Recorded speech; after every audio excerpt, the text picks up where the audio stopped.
to fly up in the sky. Through the clouds I reach so high, climbing up to touch the light. Adventure calls me day and night. The wind, it sings a melody, guiding where I long to be. I'll spread my wings and chase the sun. No limits when the dream's begun. The world below fades out of sight as I soar into the light.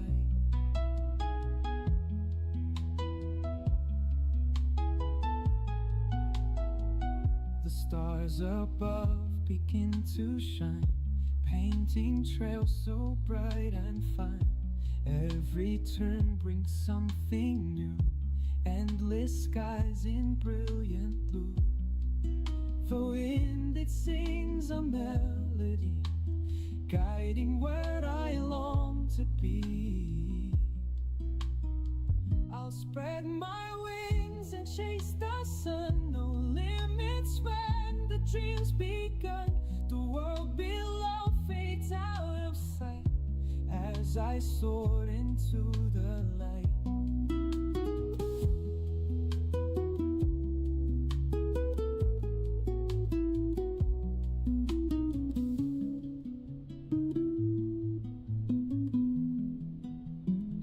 I'll spread my wings and chase the sun.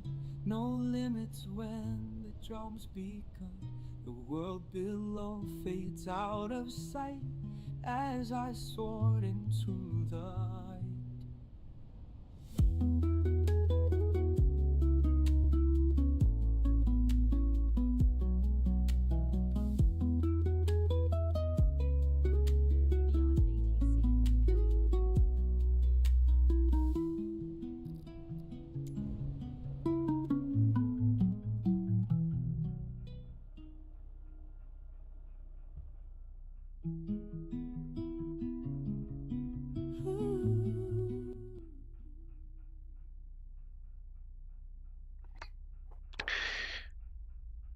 Good afternoon, everyone, and back to the classic A340.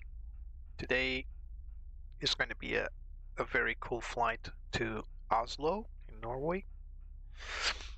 And as you can see, the weather in Lisbon is it's not that good. Fog all over the country. It's cleared out in most places, but apparently Lisbon is still a bit foggy. Now, since the last flight we've done with the A340, there's been a few updates. So the plane has been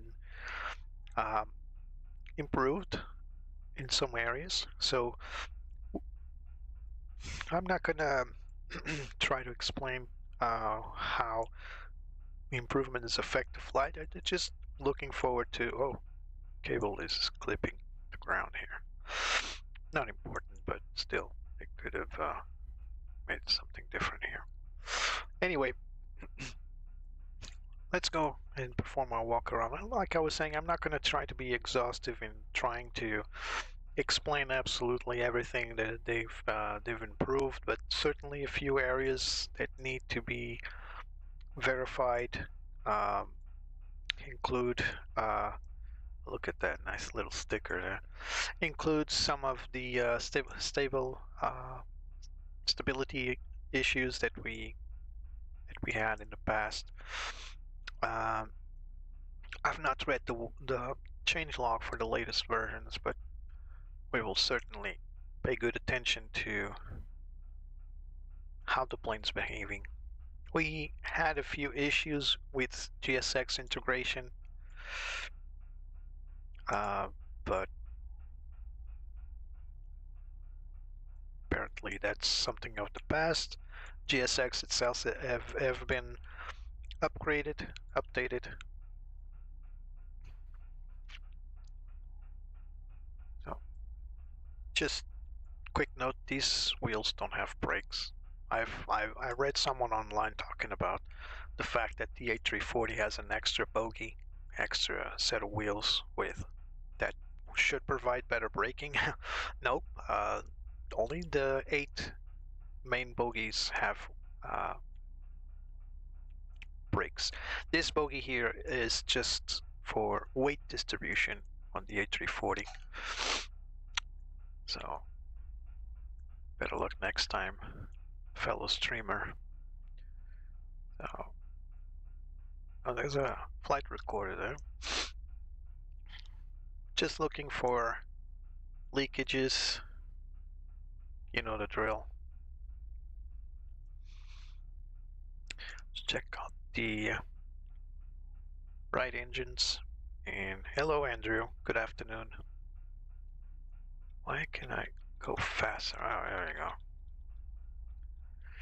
All right, so as you can see, the main engine is quite hidden behind this cowling. That's because this is an actual CFM56, the same engine that equips the Airbus A320. So this plane is effectively 4 A320 engines. And that explains, was that damage? No. And that explains why this plane is so awfully slow at times. It's slow to accelerate, slow to climb, slow doing everything. It's not like we're in a hurry, but you know, time is money for airlines. And that's one of the reasons the A340, the 200 and 300 at least, were fairly quickly taken away from most fleets, replaced by the brother A330. Ironically, the best competition the A340 had. It's their own sister plane or brother plane, if you prefer. In Portugal, we call planes as males, but in other countries, airplanes are often female. That's cool trivia. Am I gonna fall to the ground? Let's see. 1, 2, 3. Oh no, I can't even enter. I'm just blocked. All right. You know the magic. And here we are in the cockpit of the beloved A340. Now, I'm gonna pick up my checklists. I got paper checklists here that I usually follow. Someone asked if any checklists would do. You know what? I've found that following any Airbus checklists, as long as you follow a company SOP, since there's so interoperation between Airbuses, you can follow Airbus A320 checklists with this aircraft. It's just the fact that you need, 4 engines instead of just start 4 engines instead of just starting 1. So parking brake. So parking brake is set. Flaps are up.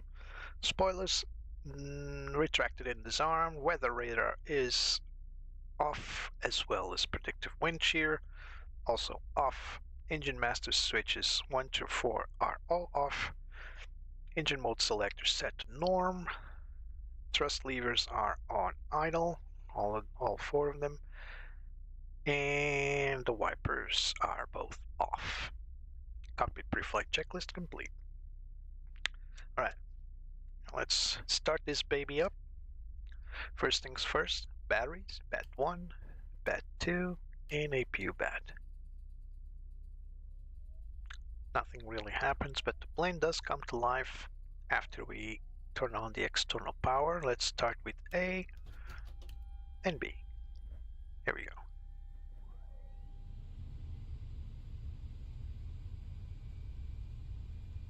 So now the plane will start its startup procedures. As you can see, these are old CRT screens.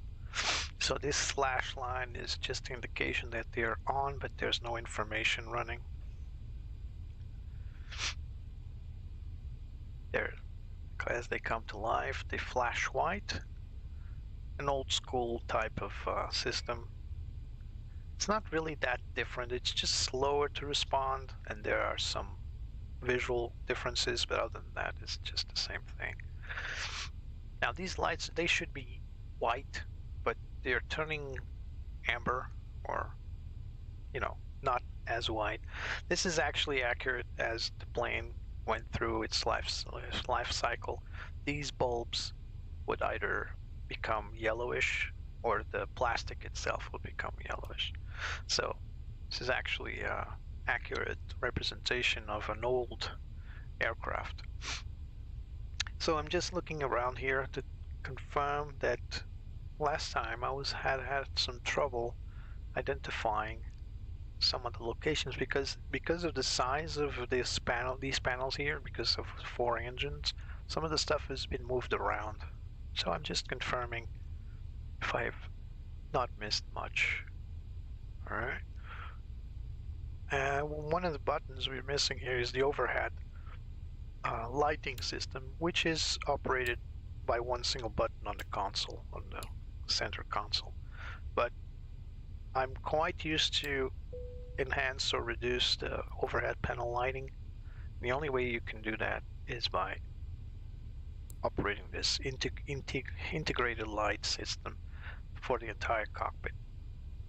And the knob should be somewhere around here, but it's just not missing. It's just not here. So yeah, so let's carry on. Battery 1 and 2 and APU bat is on. External power is on. Accumulator brakes pressure, let's take a look at those. So parking brake off. Oh, we have a problem, Houston. Last time this happened, I had a...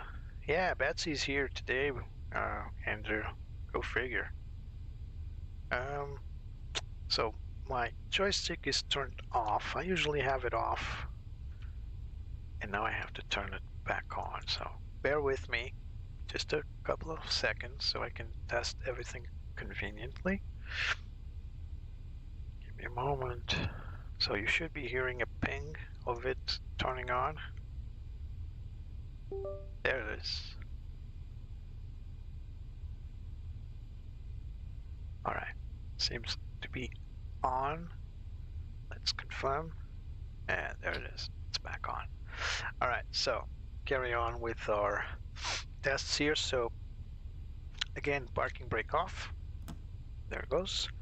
And apply left brake. Pressurized. Right brake. Pressurized. So it's in the yellow. The I'm looking at this gauge here, right? This one. As you can see, the accumulator is on the yellow. That's because the system is not getting any pressurization. So as soon as we got pressurization on the ducts, we should be getting this back to green. But as we move our brakes, it will spend what's accumulated in the pressurized system. So there's nothing feeding the pressurization, but as you press the brakes, this will be spent as as it would if there's nothing feeding back in. All right. This test on the checklist is just to assure that you can activate parking brake when the chocks are removed. That's very important, as you may realize. Cockpit lights and instrument display brightness as required. Let's perform the APU fire test.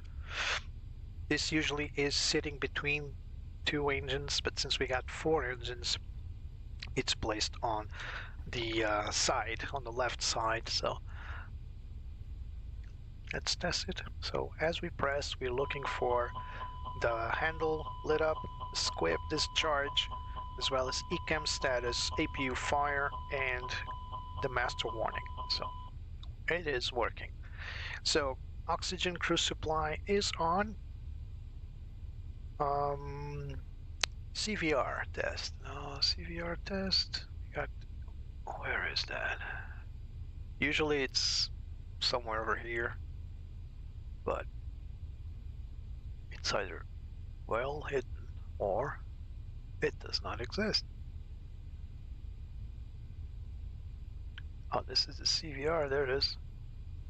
We should hear audio blip or tone, but apparently nothing happens.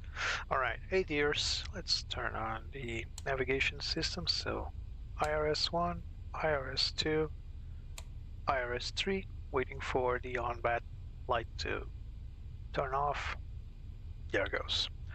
External lights, let's turn on the wing lights, and the nav logo is already on.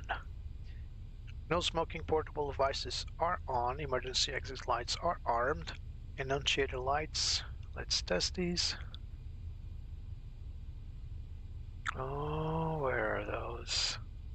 There it is, test.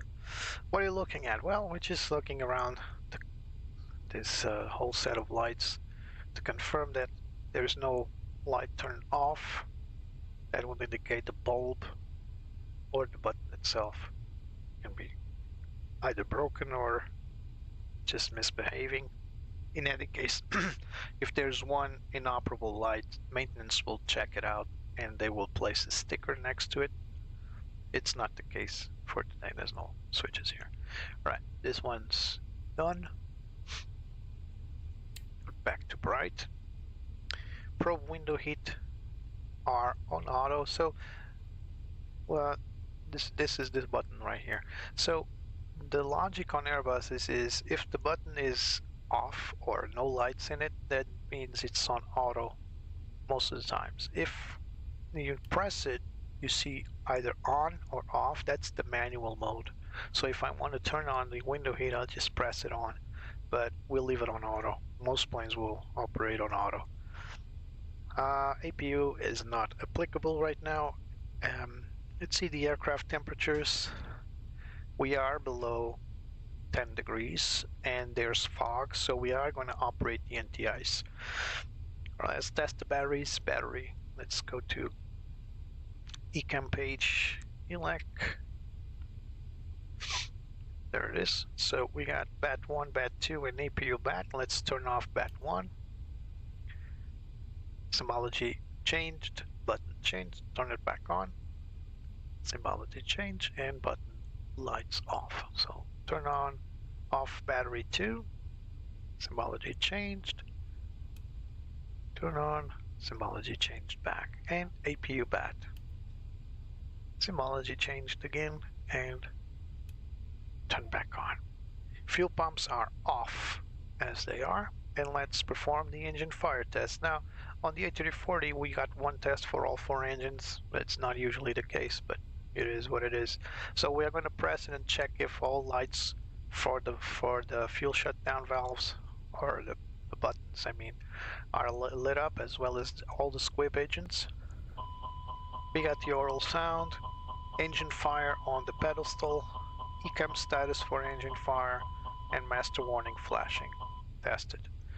Flight directors 1 and 2 on, and barrel reference. Let's take a good listen to our friends of 80s for Lisbon. Oh, we need audio, of course.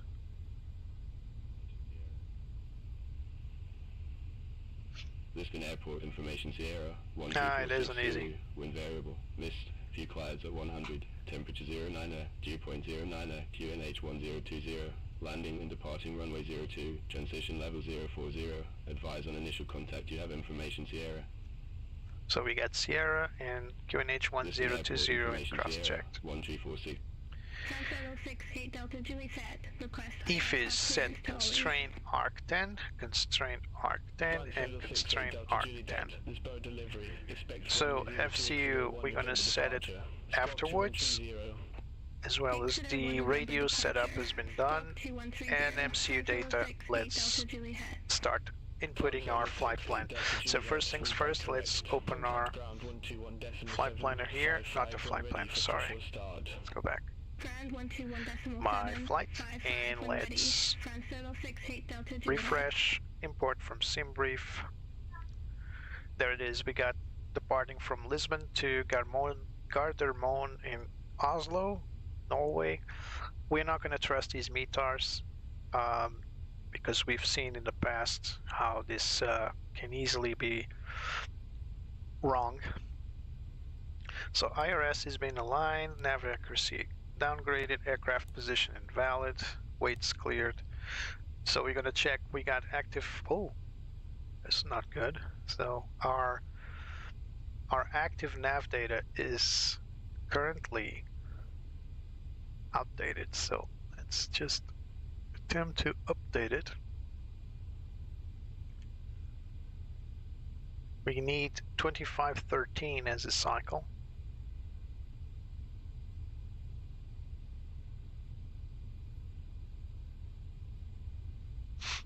Just waiting for.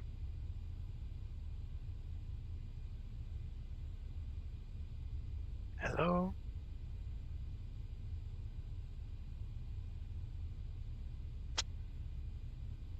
Yeah, it's still not updated. Why is it not updating?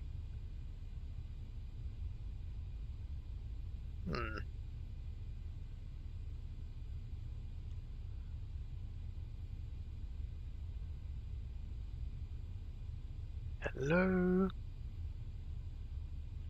It is logged on to Navigraph, but our nav data is outdated. This could be a problem.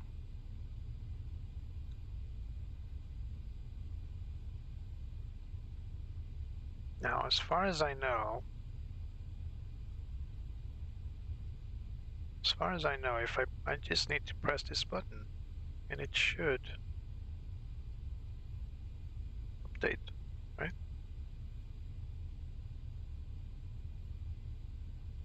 It's one of those planes that don't have an integration with Navigraph Updater. Air Portugal 942, oh. Ready to copy IFR clearance to Geneva. Something happened. Air Portugal 942, this boat I'm getting some. Expect runway 02 Exeter 1 November departure. Squawk 3524. Exeter 1 November departure. Squawk 3524. Air Portugal 942. Air Portugal 942, read back correct. Contact ground 121.755 when ready for pushback or engine start. Ground 121.755 when ready for pushback or engine start. Air Portugal 942. Air Still Portugal not updated. 642, ready to copy IFR clearance to Brussels National Airport. I'm gonna try to log off. Log Air in. Portugal 642, this boat delivery. Expect runway 02 Exeter 1 November departure. Squawk Navigraph 1466. updated. Exeter 1 November departure. Squawk 1466. Air Portugal 642. Air Portugal Give me a moment 642, here. read back correct. Contact ground 121.755 when ready for push or start. Ground 121.755. Let me just update my Navigraph account. Sorry if Air Portugal I can't 642. really show you this process.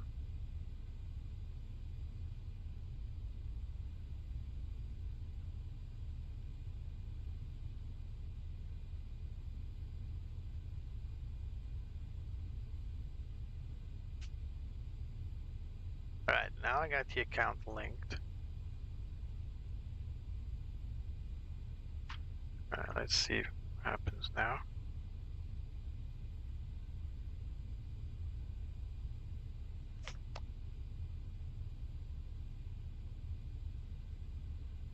Still not updated. Sorry about that. Just refreshing the code. Oh my, this is such a... should be an easy process, right? It's not.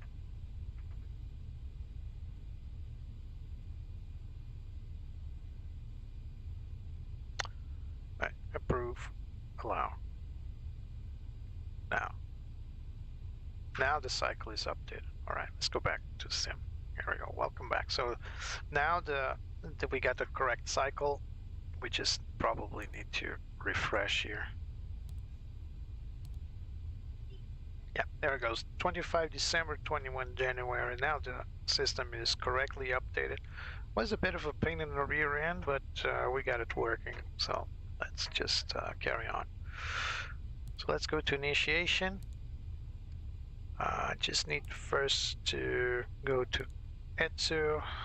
I don't remember if this plane has flight initiation done. Let's go. Let's check it out. Let's confirm. Yeah, it does. All right. Now, cool. So we're gonna request weather. No, let's not do that, because we know it's not correct anyway. So performance request. So we are going to depart Lima Papa Papa Tango, and I believe the runway in use, it's runway 02. And the QNH currently is 1020. And the temperature is, oh, this one doesn't have OIT. There's 9 degrees current. Started at 7. So we're going to request that. Oh, there's another page. Well, I did press send. Doesn't appear to be doing much. Yeah, that's about it. As for initiation, let's go back to initialize request. And there's our flight plan right there. What is it's put here? So we got Ixida 1 November. We still didn't get the CPDLC, which is something we will do in a moment. So yeah, let's request winds aloft. We got a company message received. Expect runway 02 Alpha 1 November departure. Squawk 5236. This takes a lot of time to navigate. So we got the initial load sheet. We're expecting.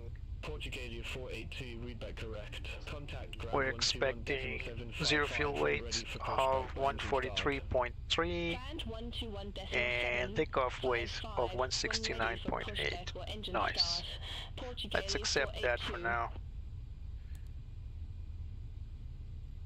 So flight plan's been loaded. Let's request CPDLC. Let's see if this works, because apparently they did update it to work. So I'd say it's ATC menu. No? Probably not. Departure. There it is.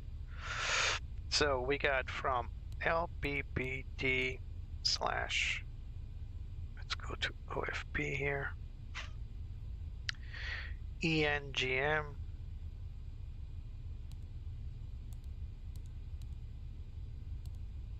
Oops. Wrong one. LPPT ENGM. We got a A340. We got, it's November, I believe. I think it was November, probably. We are at gate 505. Nice big gate letters there. And we are calling station LPPT. All right, let's request departure. Request pre-departure clearance, TAP 340. Yeah, I've just realized that 340 is actually the aircraft zone ECO. So, and let's send. Sending, send. So the message has been sent. We just need to wait for the reply. Footrest. Let's just wait a few seconds. Alright, we got a company message. No, it's the same one. So if we do get a reply, it should be, oh, there it is. So we are cleared to Oslo, runway 2 departure via Ixida 1 November. Initial climb 7,000 feet. So we got an initial climb clearance here. Squawk 55 ATC message. So we got squawk 55. Oh my god, this keypad is hard to reach. So 5520. So clear that. 552. Oh my god, how do I get there? There it is. Oh, takes a few seconds. 5520. Got it. So we keep that at standby and standby. Alright, so let's will comply and send. Exeter 1 November departure. Squawk 3761. Message has been sent. This will clear, and now we wait for the confirmation. Correct. Contact ground 121.755 when ready for pushback. Engine start. We'll contact ground In the meantime, 121.755 when ready for pushback. let's insert that departure. Hotel Echo, thanks. So it will be from runway 02 via Exeter 1 November. There it is. Standard North departure. And done. There it goes. So CTA received, clearance confirmed. You can close this one. Alright. Everything's fine and dandy in this pre-departure. So MCDU setup has been completed. RadNav, let's set it. In the meantime, let's call in GSX to load the passengers because it's going to take a while. Simbrief loaded, so instant load fuel and load with GSX. Air Portugal 1928, Lisbon delivery, expect runway 02 Fatima 5 November departure, squawk 3740. Fatima 5 November departure, squawk 3740. Air Portugal You're too late for your scheduled departure. Air Portugal 1928, readback correct. Contact ground 121.755 when ready for push or start. How late am I? Ground What time is it? 121.755 when ready. Air Portugal 1928. It's right on time. What is it saying? Portugal 402, ready for IFR clearance to Marseille Provence. Portugalia 402, Lisbon delivery, expect runway 02 Exeter 1 November departure. How do I change that? Exeter 1 November departure, So, squawk 2265, Portugalia 402. Portugalia 402, readback I'm correct. afraid Contact ground we just need to 121.755 when ready for skip push or that. start. Ground 121.755 when ready for pushback or engine start. Portugalia 402. So I got an ECAM warning. So the fuel tanks are too low because we got zero fuel. Oh, let's load fuel there. There it is. So this should be going away now. So we got 27.1 tons of fuel.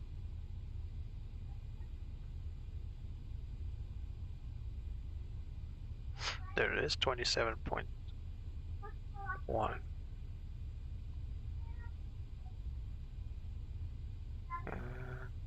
Payload is not being loaded, but we're expecting GSX to do its job, I hope. Because it says you are too late for your scheduled departure. Try another time. Do I need to just... It's just 2 minutes off. Whatever. IRS aligned. We are already aligned. Flight plan reviewed. FE's nav aids are all turned on for VOR. Takeoff briefing. She's not willing to talk to me again, and squawk has been set. So cockpit preparation is complete. We're just going to wait for passengers to load in, and passengers and cargo, we already have the fuel, so then we can conduct our takeoff performance and sync the weather, and we should be good to go. So we're going to... Oh, what's the temperature? We're still below 10 and there's fog, so we are going to take off with engine NTIs. So let's see what it gives me. Okay, we got V1 at 150, VR 155, and V2 at 160. Flaps 1 and trim set to 6 degrees up. And flex 50 degrees. So what we need to do now is just wait for the passengers to load. This plane, although we're going to take 195 passengers, we got 3 staircases, so... Oh, well, cool, we're just next to an A330 and you can see the difference. This is an A340-300 or maybe it's the 900. Yeah, it's the Neo, and you can see the difference in the, you know, the length of the fuselage. This is a 300 Airbus A340-300. This is equivalent to the Airbus A340-200, so it's a little smaller. But as for the wingspan, I believe the Neo is a bit, that the 330 overall and the Neo is a bit wider. So it's a cool comparison side by side here. So we got the first batch of passengers. I don't think this bus can carry 195 passengers. And the ability to carry more than 100 is already admirable. So as soon as these sit down, if there's more, yeah, there's another bus coming. It's coming from somewhere on the gate.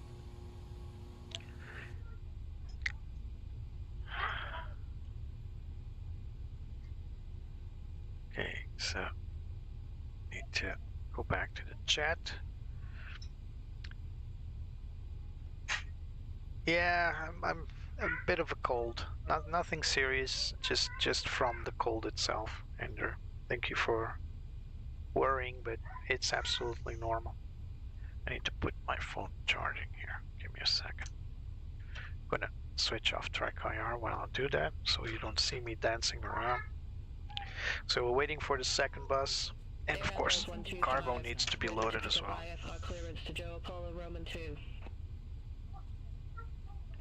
Alright, phone's charging. Expect runway 02 Pacific 1 November departure. Squawk 6600. Plane going to the Azores, Zifo.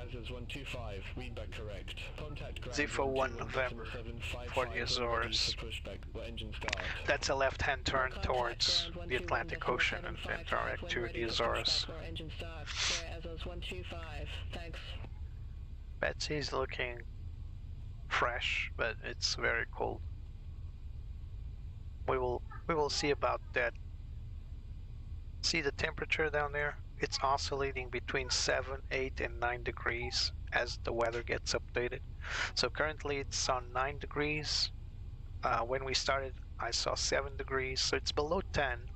And the conditions for engine anti-ice is if you have any sort of condensation in the air. In this case, we got fog, like a light mist.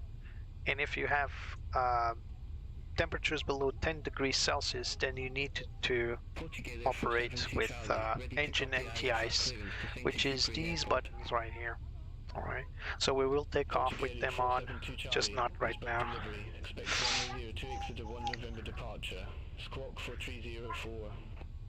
Exeter 1 November departure. Squawk 430. So we're just waiting for it.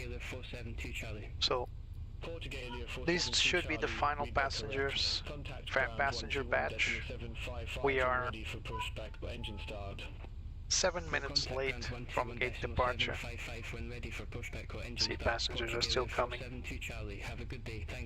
Departure should be at 1400 hours Zulu, or local, sorry.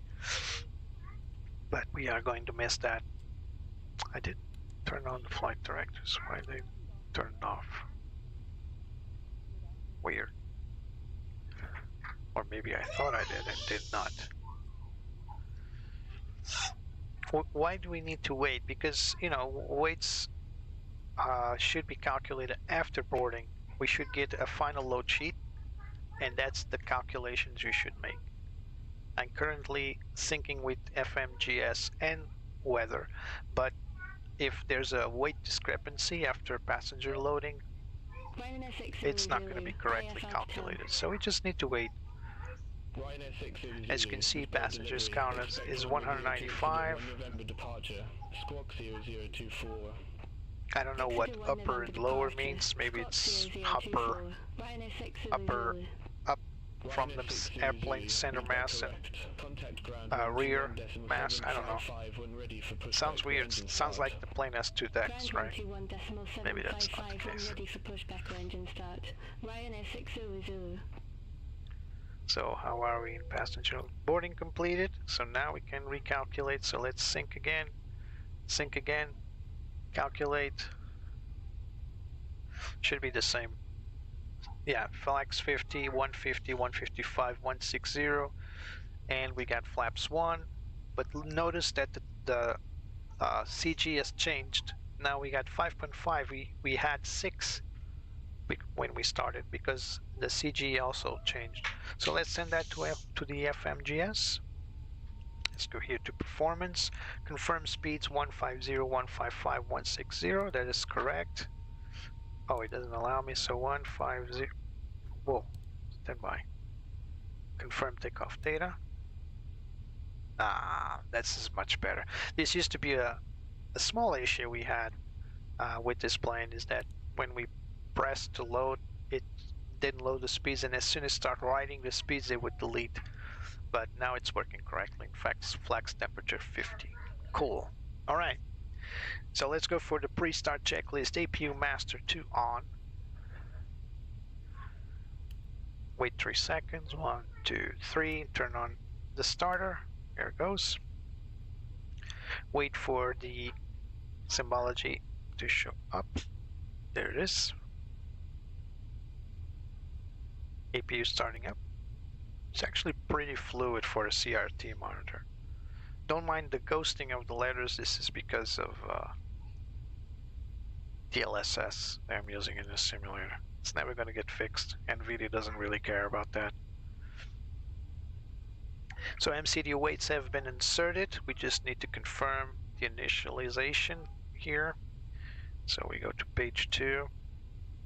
And now we insert the zero fuel weight, which should be, sorry about that. There we go. So 143.3, 143.3 slash, and the zero fuel weight CG.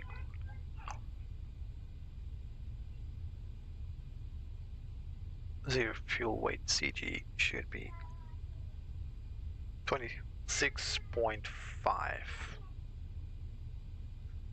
to 6.5. As for the block fuel for fuel planning, we're going to take 27.1.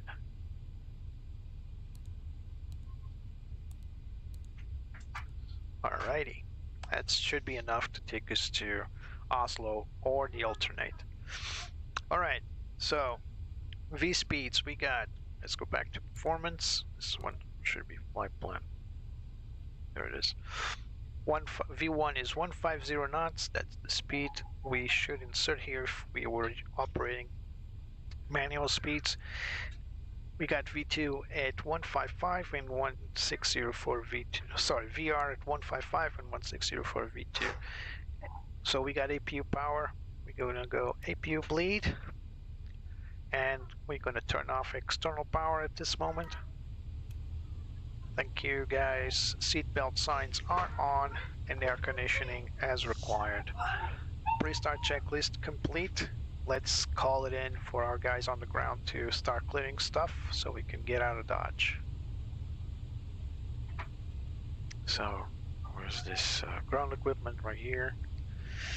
So everything, oh no, stand by, it's GSX, there it is. So let's prepare for push and departure. Doors are closing. Weather is getting a little better, but we're probably not going to need anti-ice now, but it's still cloudy.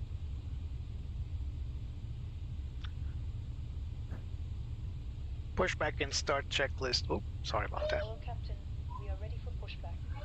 Alrighty then. So let's request departure, not delivery. Let's go to ground.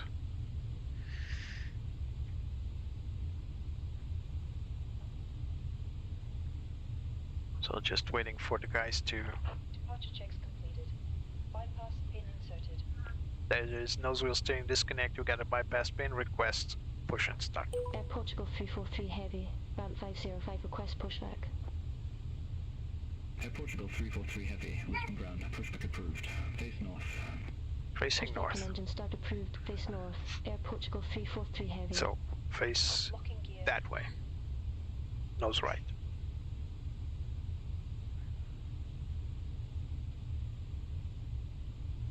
Alright, windows and doors are closed. As the window is closed. This one's closed too. That's the little pin there that tells you that the window is closed correctly. Cockpit door is shut. Fuel pumps, let's turn them on. Bingo, bingo, bingo, bingo, bingo, bingo, bingo, bingo. So nose to the right. Release parking brakes, please. Parking brake released. Commencing push. Beacon All engines clear. to Start on. again. Start. No, do not interrupt. So let's go on start mode. Engine number 1.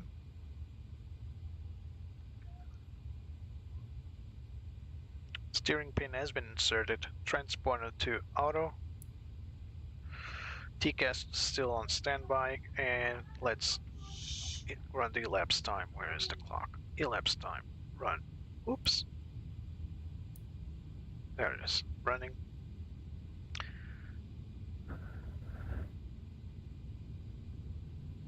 Number 1 starting. Yeah, we got low accumulated pressure on the brakes. We need power for them to work, because we, like I said, we spent some of that while we were testing the system.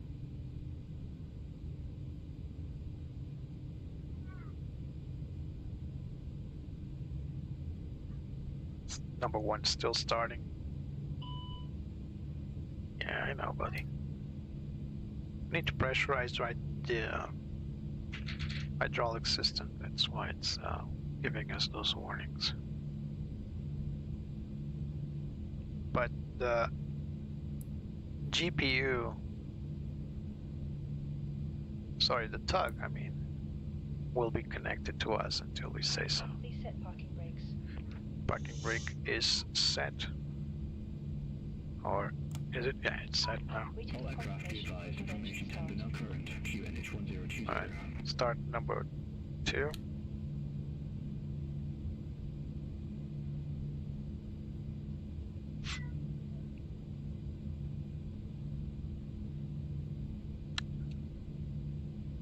The reason why I'm starting 1, 2, 3, and 4 is that recently, oh, it's moving, oh my god.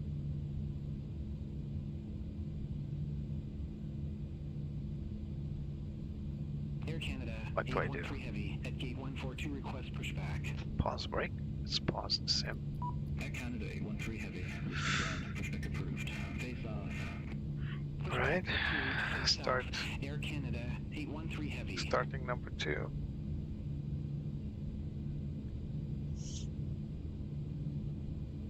Alpine 1753, round 106, taxi via uniform 5, uniform. We got partial spoilers. Free Tango, Mike 1 Alpha 1.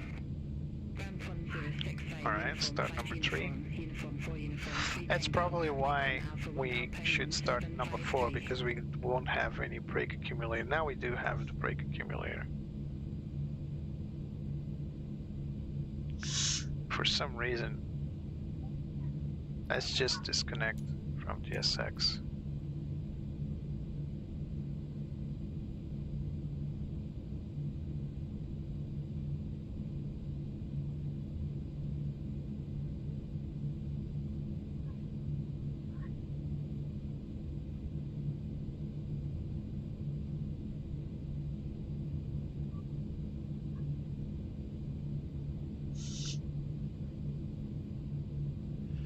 Alright, we got engine number 3 coming up.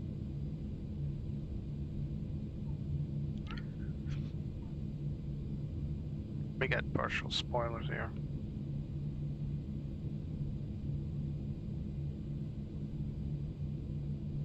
Fueling 17 Delta Mike, ramp 203, request pushback. Fueling 17 Delta Mike, Lisbon ground, pushback and engine start approved. We got a hung start, that's always good. Pushback approved, face east. Fueling 17 So let's Delta start Mike. number 4.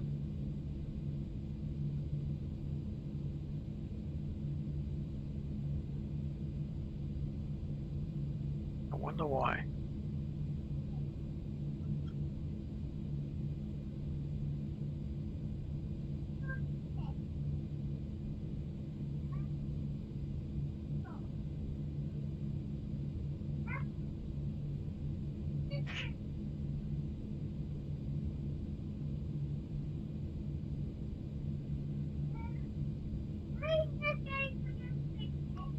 Wonder. Oh, because the simulation's Air Canada paused. 813 Heavy. But if I unpause this, Air Canada 813 Heavy. Runway 02 taxi via Alpha 4 Golf 1 Golf. Golf 2 Uniform 1 Mike 5. Runway 0. let's see if that was the issue. 1 Golf. Golf 2 Uniform 1 Mike 5 Air Canada 813 Heavy.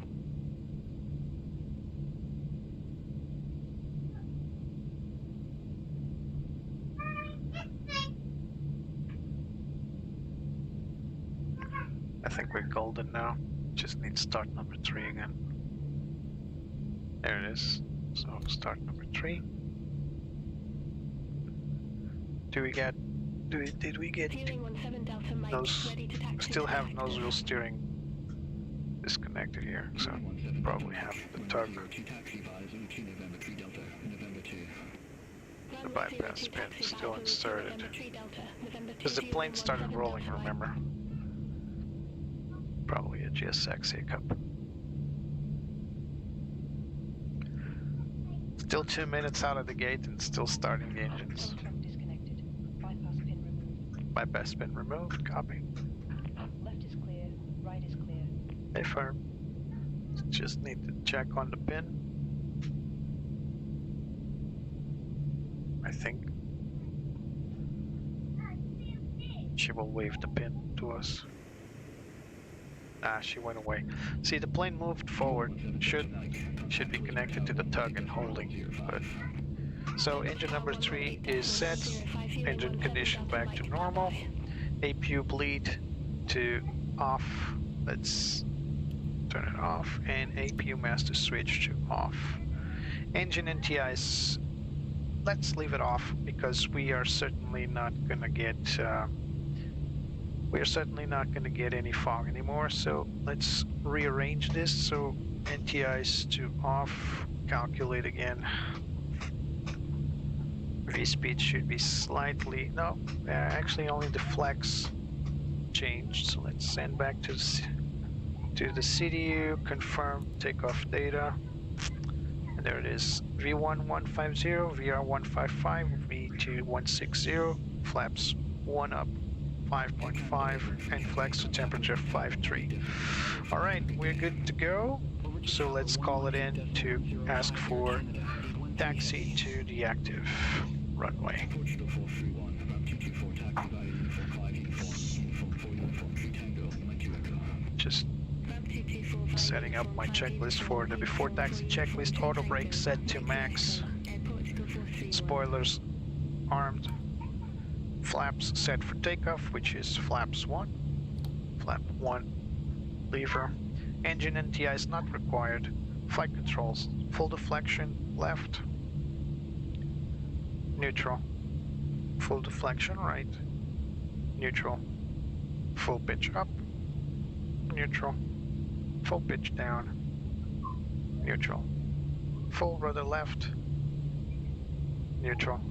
Full rudder right. And neutral. Flight controls checked. Pitch trim. We should get a 5.5. So let's set it up. 5.0, 5.1, 5.2, 5.4, 5.5. 5.5 upset. Rudder trim pressed reset. Done. And steering pin has been removed before taxi checklist complete. Let's go for the taxi checklist. Oh, sorry, taxi to runway clearance. Air Portugal 343 Heavy taxi for departure. Air Portugal 343 Heavy, runway 02 taxi via Juliet, Foxtrot, Uniform 1 Mike 5. Runway 02 taxi via Juliet, Foxtrot, Uniform 1 Mike 5 Air Portugal 343 Heavy. What? Mike 5? Are we going for... Oh, we're going for 02. Then why the heck did we turn... Alright. Alright, taxi checklist, nose light set for taxi, runway turn off lights are on, strobe set to auto. It is auto, isn't it? Yeah, it is on auto. And takeoff check. It's takeoff config. No blue. So taxi checklist complete. Let's carry on taxiing. So it's telling me to go via Juliet and Fox. So Juliet, let me confirm here. Alright, so we need to go, alright, I think I got it.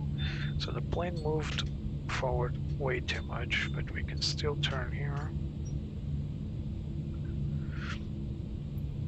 Let's reduce this for a bit. So this is Quebec. And we should go on Fox, which is right here.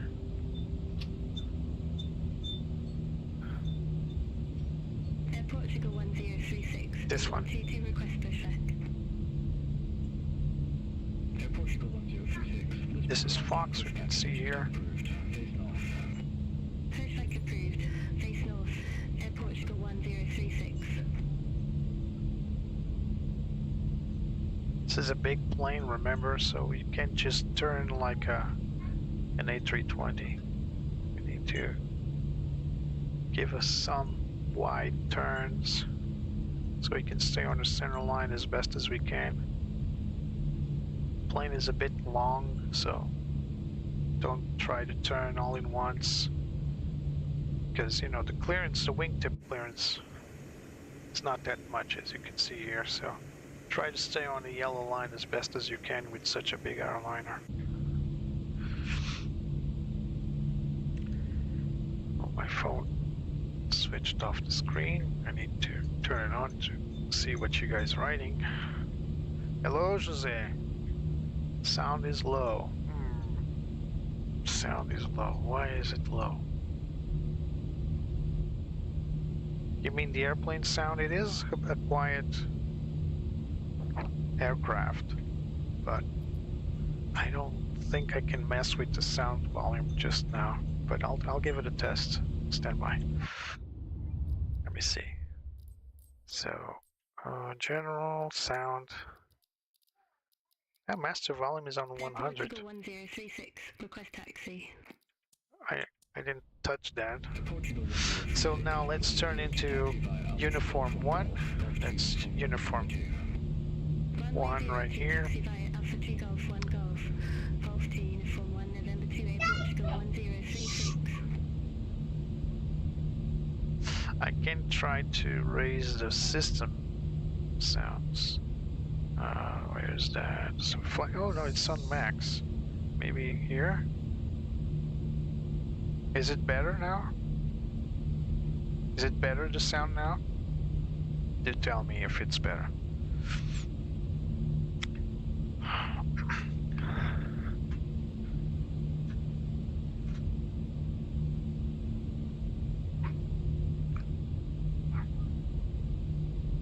Sorry if the camera moves a bit. I'm using Track IR and trying to do 100 things. 100 things. Alright, so hold at mic 5. Over to tower 118.105. This is November 2 and mic 5. Hold on a second. Give me a moment. Let me stop the plane first. Turn right.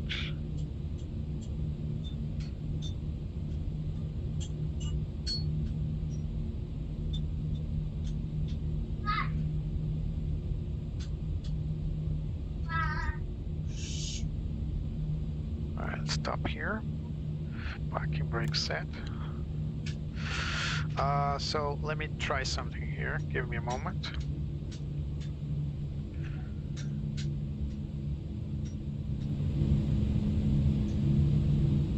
Alright, is it better now? I can't make it too loud, otherwise you guys won't hear me. Tell me if it's better now. Alright. I'll be monitoring the chat. Alright, cabin crew, let's notify them. External lights, we're waiting for the clearance as well as nose wheel steering. Anti-ice will not be using, packs are turned on. Weather radar, let's set to on. Predictive wind shear to on. Takeoff memo, no blue. We're ready. We've got a plane incoming, so we're not going to be taking off anytime soon. Portugal 343 heavy, holding short, runway 02. Let's put this on the left side as usual. Air Portugal 343 heavy Lisbon Tower, wind 075 at 5, runway 02 cleared for takeoff. Oh, we're clear for takeoff, Runway 02 nice. cleared for takeoff. Air Portugal 343 heavy. So this one goes up, parking brake off, let's Air go. Portugal 1036, ready to go. Runway 02. There's Jose right there. Hello, Jose. Hold short of 02 departing traffic. Welcome. Hold short of 02, Air Portugal 1036.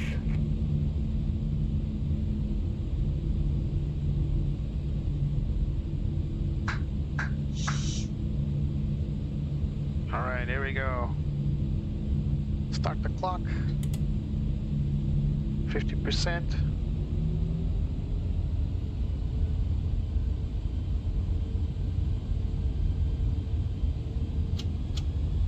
Flags 53 SRS runway. Speed alive. Air Portugal 1036, runway 02 line up and wait. Runway 02 line up and wait. Air Portugal 80 knots. 1036. 100.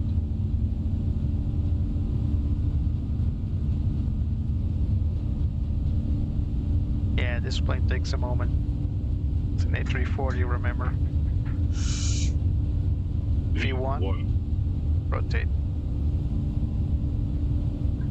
V2. Positive rate, you're up.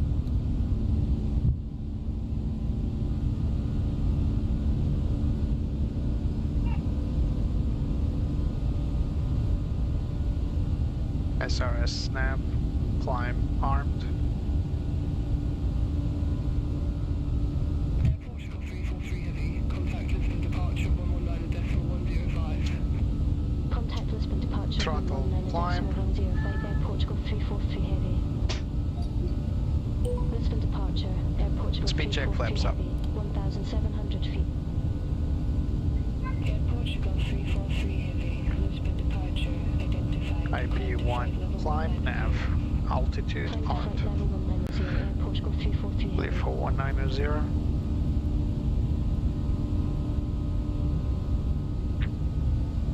Oh, TCAS. My bad.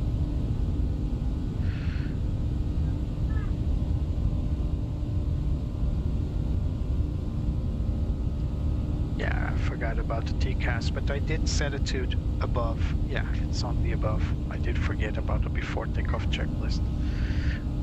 After takeoff checklist, ear retracted, flaps are retracted. Spoilers disarmed, thrust set to climb, autopilot as required, nose wheel steering lights, as well as no runway turn-off lights to off. After takeoff checklist complete. QNH set to standard 1,700 feet. and cross-checked. Air Portugal 1036, Lisbon departure identified. Climb to flight level 190. Climb to flight level 190, Air Portugal 1036. Portugalia 472 Charlie, contact Lisbon Center 119. So we are 55, bye-bye. taking the Exida 1 November. 55 Portugalia 472 Charlie, bye bye. And where is that?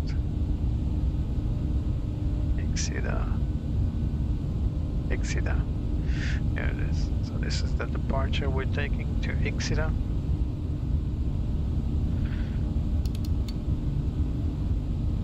Weather is fairly...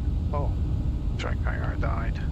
That's good timing though, because I was going to turn it off anyway.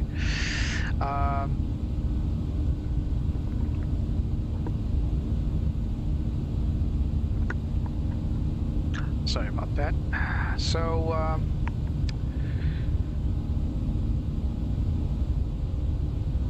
there, much better. So, we are going to climb to our cruise altitude, and then I'll engage the time compression. It's going to be a 3 hours and 40-minute flight to Oslo, but we'll speed it up. Don't worry. Let me just. Right, so we are going to get to flight level 400 and then step to 410. I don't think Beyond ATC will give us 410 because of the direction of the flight is northeast, and so we need to stick with the odds and evens. So we got to be on evens, and I think we could go to 420, but not 410. In any case, we'll stay at 4,400. So again, it's an expected flight time of 3 hours and 40 minutes, 3 hours and 45 minutes. This is a slow plane, so don't expect much performance out of it. But in any case, I'm going to accelerate time. We're expecting runway 01 left via Repam 3 Lima. We'll get back to that during flight. As for the current route, this is what we'll do. And as you can see, it's pretty straightforward. No weather expected, no severe weather expected. We are going to pass over the Galicia, and there's some mountains there. Should be some weather up here in this Bay of Biscay. But then going up north, there's no significant weather until we reach Norway. There's some cloud formations there, but nothing serious. So we should be fine. This is what I've seen previously. Of course, things tend to change, especially these days, because the weather is so unpredictable in Europe right now.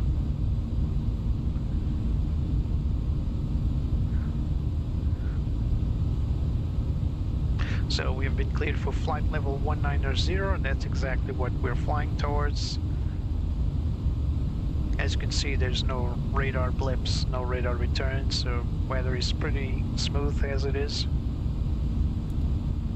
We will have a bit of tailwind, especially after flight level 200. We're already getting some coefficient, but then we'll start turning right ever so slightly.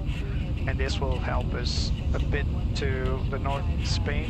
Let's go to Contact Lisbon Center. Lisbon Center. 55 Air Portugal 343 Heavy. Should be clear for our 400 altitude. Lisbon Center, Air Portugal 343 Heavy, to flight level 166 for flight level 190.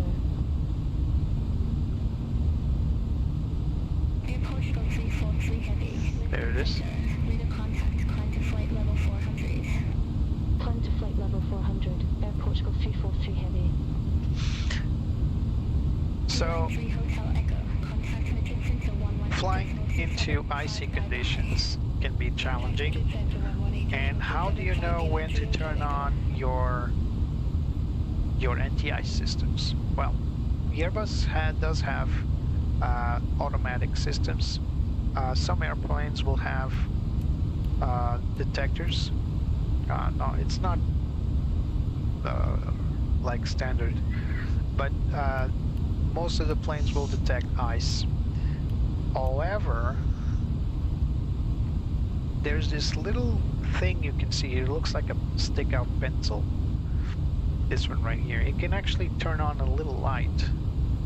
I'm not sure if I can do that. There it is. So ice indicator. There it is. Lights turn on. You can see there.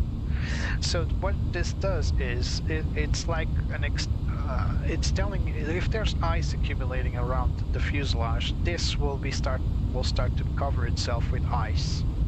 And when that happens, you know that you're going to have icy conditions for your control surfaces, and then this should tell you to turn on both the wing anti-ice or the engine anti-ice. But there are conditions to turn on the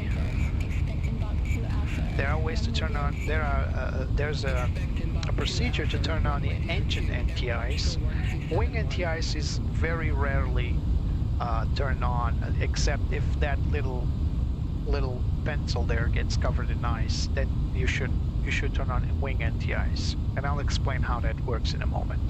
As for the engine anti-ice, you need to have two conditions. The first condition is have an outside temperature below 10 degrees Celsius, and that's what we got on Lisbon with 9 degrees. And well, step was deleted, all right. With 10 degrees and fog. So fog is a shape of, you know, humidity in the air, and that's a condition to accumulate ice around the engine nacelles.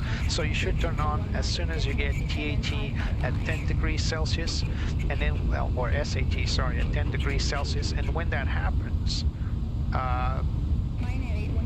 with minus 10 or below 10 degrees Celsius, you should turn on the system. And then while climbing and in cruise, you should turn it off, all right? The reason being that with airspeed, and the ice could dislodge itself and damage the engine, so you turn it off in cruising speed. And at these altitudes, it's very hard for ice to really form on the engine nacelles or the wings themselves. Now, how does this work? When you look outside, you can see that there are there are surfaces on the wing and on the engine. There are shiny, all right? They're not shiny by design. They're shiny by design because they should not be painted, because they're of a different material from the rest of the wings.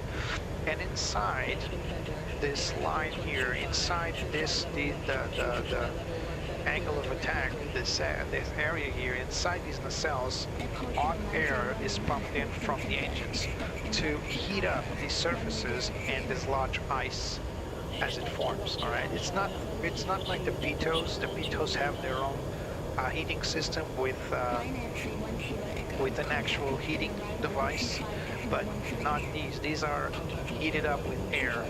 And so if there is ice accumulating in this area, because this is the most exposed area on the plane, it's the nose and every board.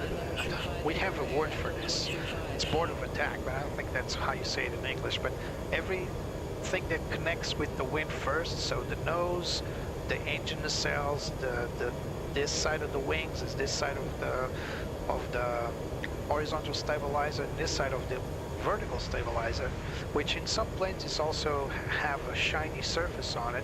This is heated up with hot air in order to thaw the ice and avoid having an extra layer of weight unnecessary on the plane. But when it comes to engines, if you do that during a very thick ice formation, especially during climb and cruise, the ice that is formed here can dislodge and go inside the engine and damage it, because it's still ice. Remember, it's not fluffy snow, it's chunks of ice. It's like throwing rocks into the engine. So when that happens, when we start climbing above a certain altitude, we just turn off the engine anti-ice.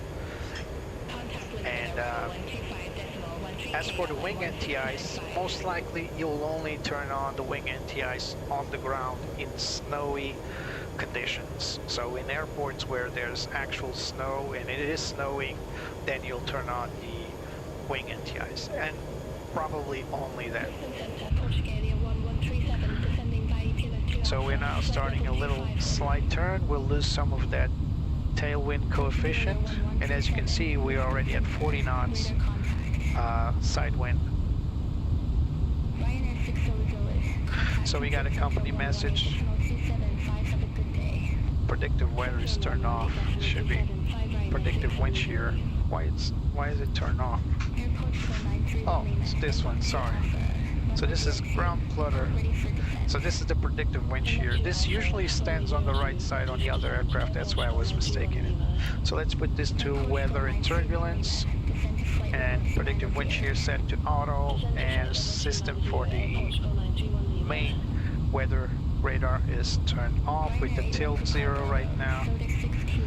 We're still having our transponder looking up, so It's ABV for above. Ryanair 1 to Park Bravo. Ryanair 1 to Park Bravo. Descend to flight level 330. Passing flight level 300 in a moment. We're already Air Portugal 9 past 10,000 feet. You can turn off the external landing lights. So the climb checklist. Barrel reference has been set to standard on transition. NTIs not required. EFIS in weather radar program. Above 10,000 landing lights off. Wing lights off. And seatbelt signs off. So let's turn off the wing lights. Let's set this to auto. Let's see if there's no smoking on. Alright, so climb checklist complete. Alright.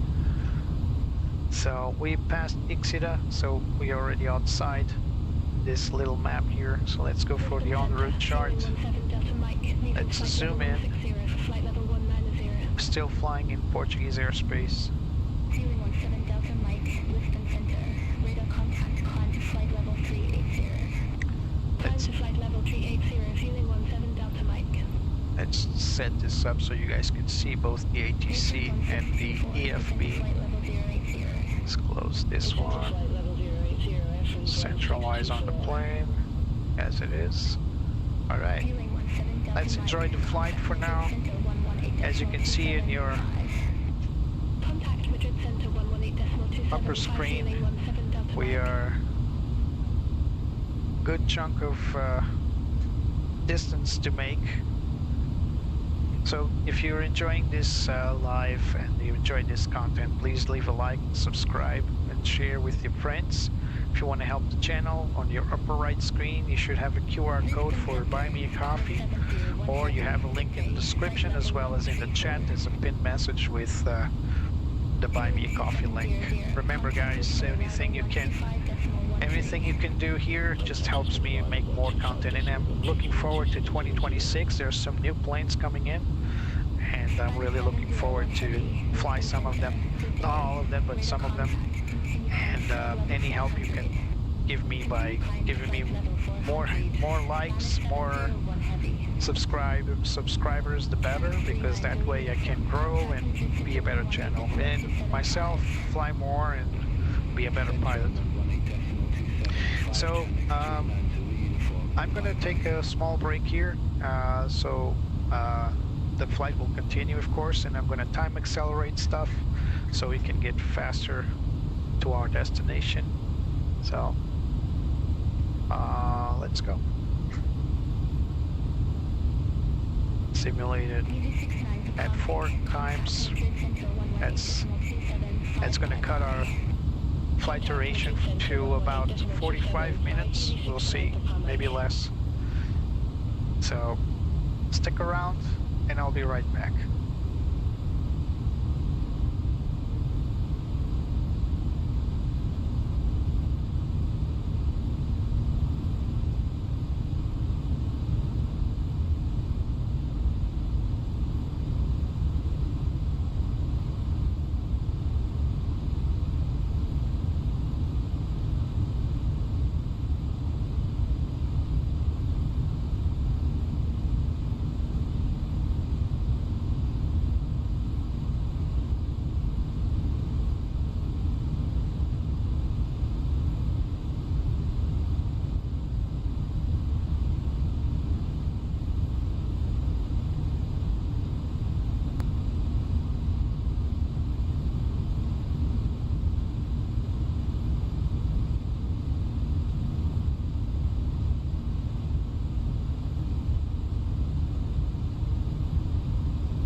Centre on 118.275 Air Portugal 343 Heavy. Madrid Centre, Air Portugal 343 Heavy, flight level 399er. Air Portugal Portugal 343 Heavy, Madrid Center identified.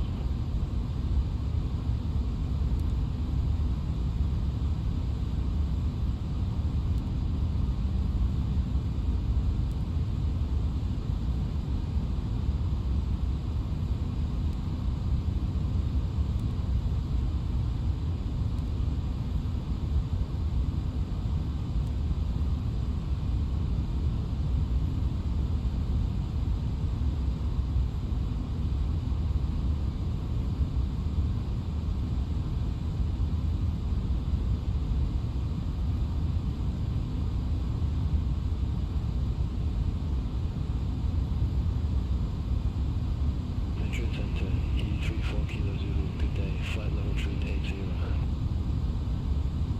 ED34 Kilo Zulu, Madrid Center, radar contact.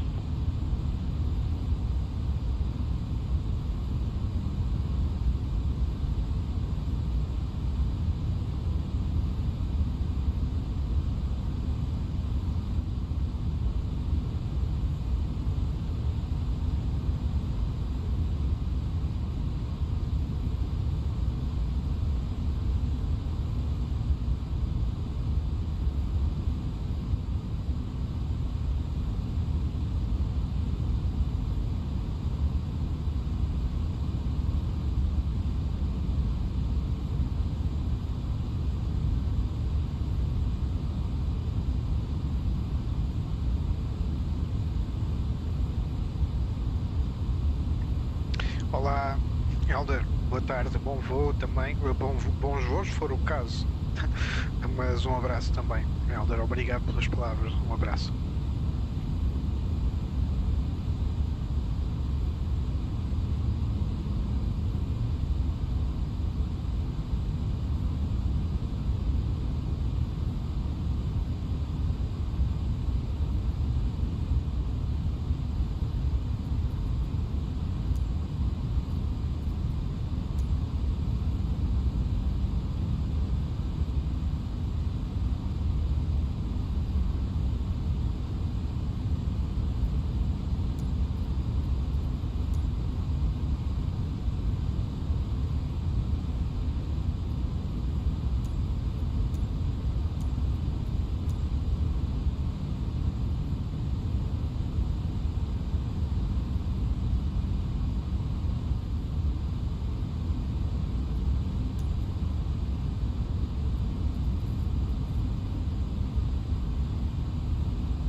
Heave up 1147, Madrid Center, expect to Brosy 5 Delta, runway 12.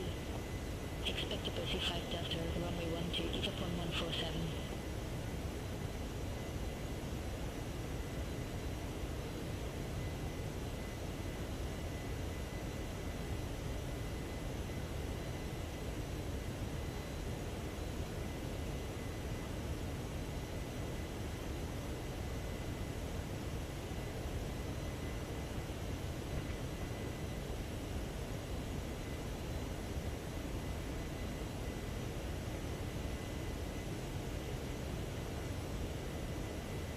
Ryanair Charlie Delta, contact Lisbon Center 119.55. Contact Lisbon Center 119.55, Ryanair Charlie Delta. Have a good afternoon.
Madrid Center, fueling 5 Echo November, flight level 339. Fueling 5 Echo November, Madrid Center, identified.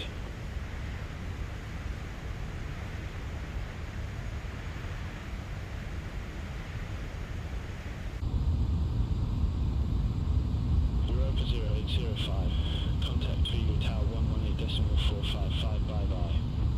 Contact Tower 118.455, Europa 0805. Alpine 53 Whiskey Lima, contact Brest Control 124.725, bye-bye. Contact Brest Control 124.725, Alpine 53 Whiskey Lima.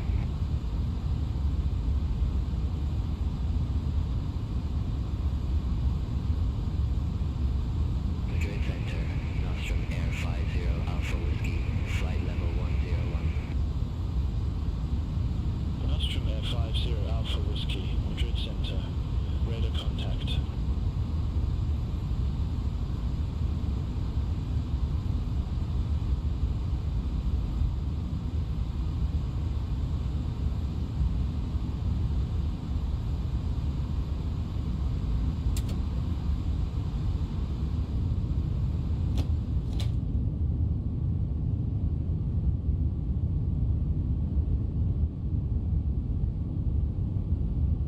Madrid Center, fueling 8435. Good afternoon, flight level 350. Fueling 8435, Madrid Center, radar contact.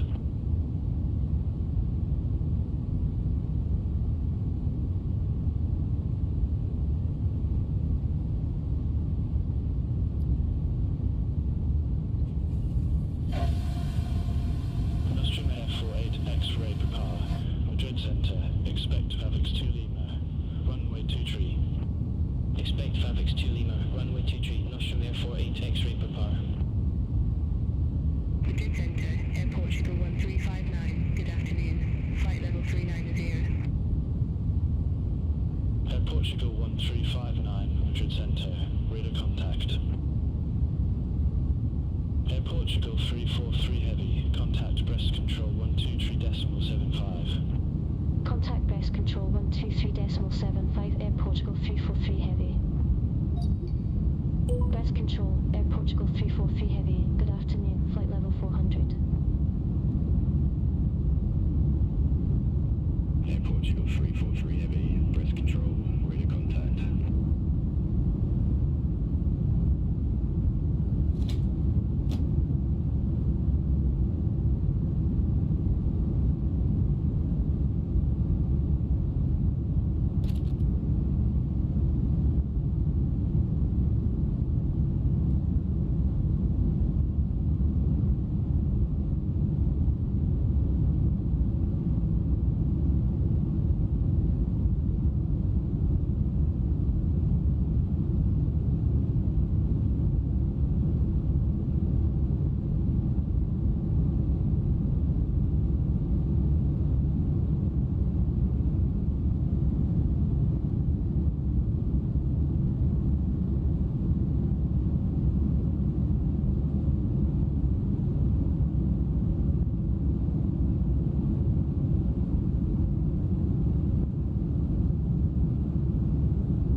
control, fueling 2 Zulu Echo, flight level 300. Fueling 2 Zulu Echo, breast control, radar contact.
Portugal 343 heavy, contact breast control 124.8. St John 124.8, Air Portugal 343 heavy. Breast control, Air Portugal 343 heavy, flight level 400. Air Portugal 343 heavy, breast control, radar contact.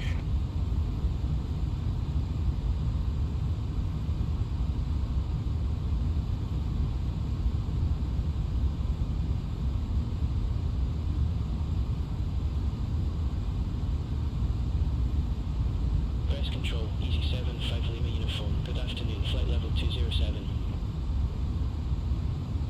Easy 7, 5 Lima uniform, breast control, radar contact, climb to flight level 280. Climb to flight level 280, Easy 7, 5 Lima uniform. Ryanair 32 Alpha Charlie, contact breast control 123.75. Contact breast control 123.75, Ryanair 32 Alpha Charlie.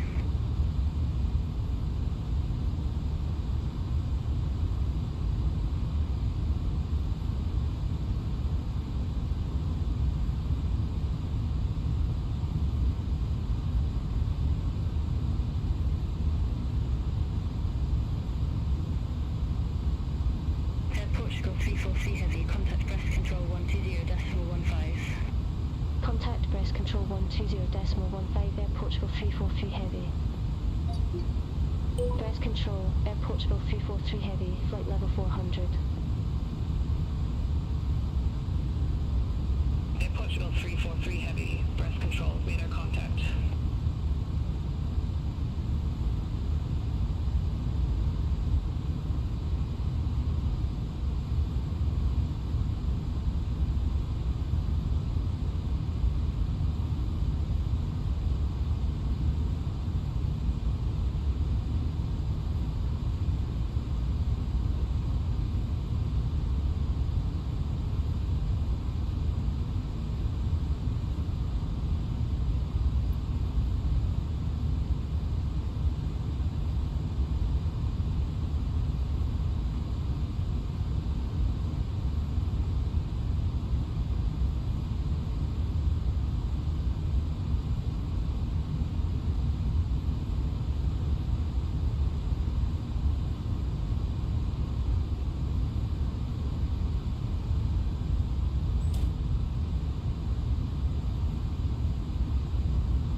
Portugal 343 Heavy, contact London Control 118.475. Right on Contact time. London Control 118.475 Switching to London Air Control. Portugal 343 Heavy, bye-bye. We're gonna cross the London Control, Air southeast Portugal end 343 Heavy. of Good afternoon, London, flight of level sorry, 400. England. So we're switching to London Control. Air Portugal 343 Heavy, London Control, radar contact.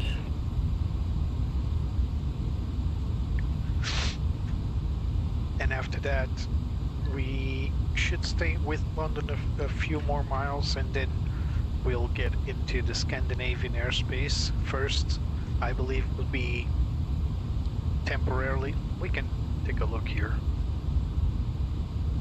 So the green lines are ATC sectors divided.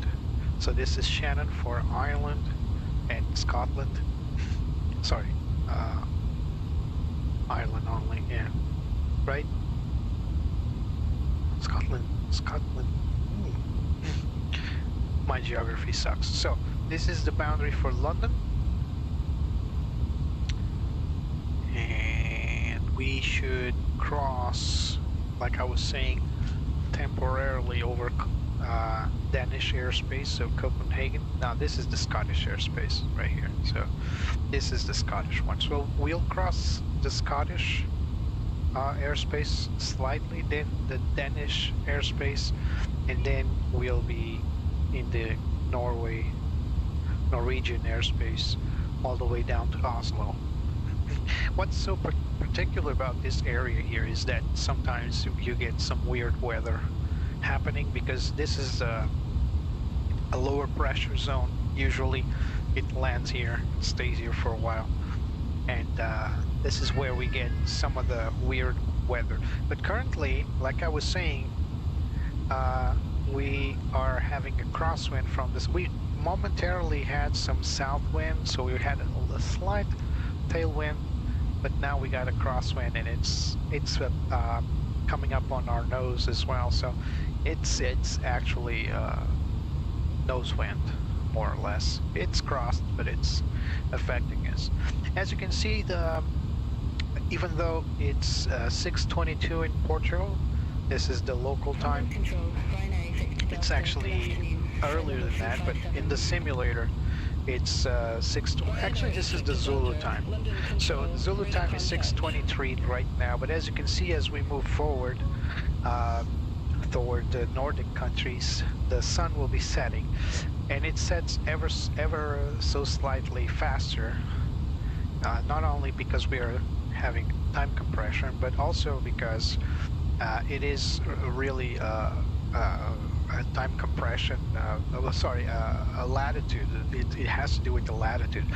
So during the winter, these days, the sun sets earlier, and the nights are longer, and it tends to be worse the farther north you go. So I've been in Denmark, and during the summertime, the days are stupid long, so you will get beautiful sun by 3 o'clock in the morning, and it will remain sunny until 6 o'clock, 7 o'clock, 8 o'clock in the evening. So yeah, longer days in the summer and shorter days in the winter. And the closer you get to the winter solstice, as we are right now. Winter solstice was 21st of December, of course. Center 118.775, 390 Hotel, bye-bye.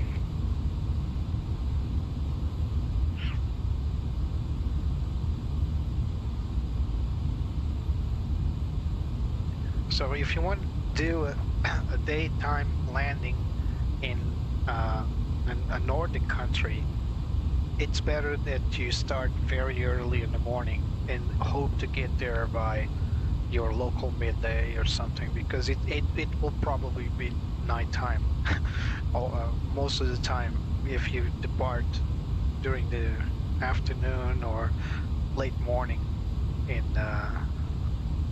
from so let's say Lisbon or any other European country that he used to having like a standard sunrise sunset. In the Nordic countries, that's very different, because the way the sun is so far away from the north area, the north hemisphere. And that's why it's a colder country, I suppose. Yeah. Especially during the winter. I believe the same thing happens in the southern areas of the globe, like southern Argentina and all those Patagonia, those southern countries. It gets a lot colder in the winter, which corresponds to the northern hemisphere summer. So the sun is farther away, so it gets a lot colder. Except for Australia. I think Australia is in a specific area where it doesn't get that cold. But don't quote me on that. I've never been there. But I've never seen like snowing in Australia or something like that, so I suppose it's not that cold. It's actually a desert area. Big chunk of Australia is desert, so.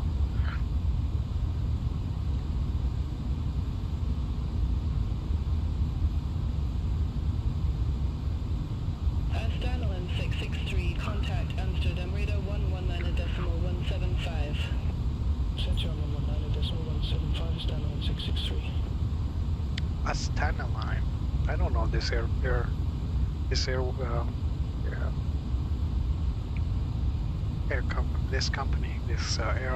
I don't know.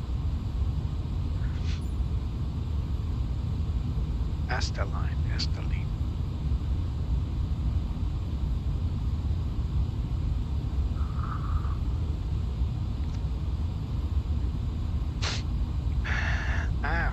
Andrew, I'm just sharing common knowledge. It's not really that knowledge. I'm not really that knowledgeable. I just read stuff. Sometimes I read the wrong stuff, but I do read a lot. So let's start adding a few lights here so we don't get in the dark. EZ3264, London Control, radar contact. Little less. Center 1336, contact Good. Amsterdam radar 119.175. Contact Amsterdam radar 119.175, Center 1336. Set. Oh, come on, just one dim it. There it is.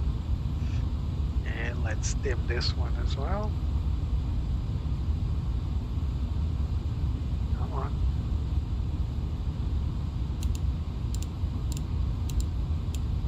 Center. Alright.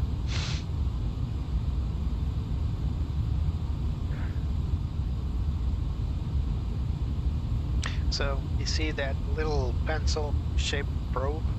This is if this you're now seeing with the backlight on, if there was ice formation, you would clearly see that this little pencil was full of ice, and that's an indicator that you should be turning on the anti-ice system.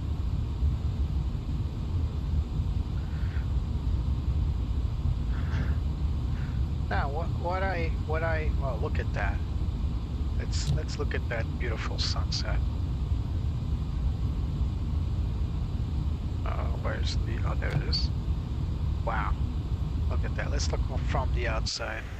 It's gonna look even better. Wow, look at that. Crazy.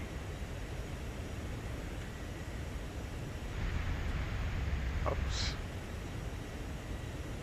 Ryanair 2 Victor Foxtrot, contact Stansted approach 136.2. Contact Stansted I'm gonna approach make a 136.2, screenshot. Ryanair 2 Victor Foxtrot.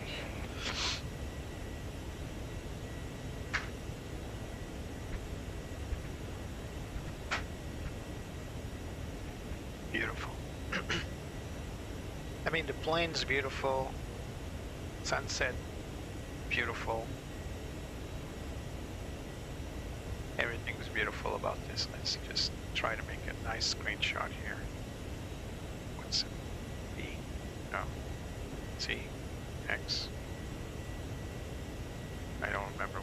key for the screenshot is. Let's make a print Spinnaker screen. Charlie Echo, contact Scottish Control 119.875. Centre on 119.875, Spinnaker Charlie Echo.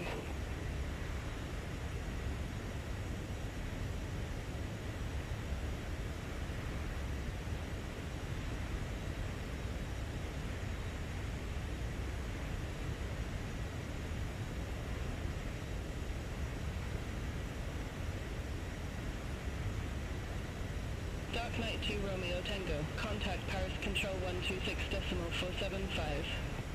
Centre on 126.475, Dark Knight 2 Romeo Tango. Have a good afternoon.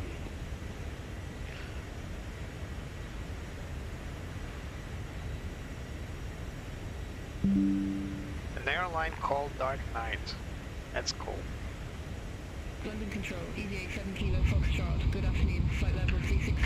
Gotta search for that. Easy 87 Kilo Foxtrot, London Control, Oh, parking. radar contact. Oh yeah, my bad. Sorry. I was trying to make a screenshot and I was pressing buttons all over. I probably pressed the parking brake shortcut.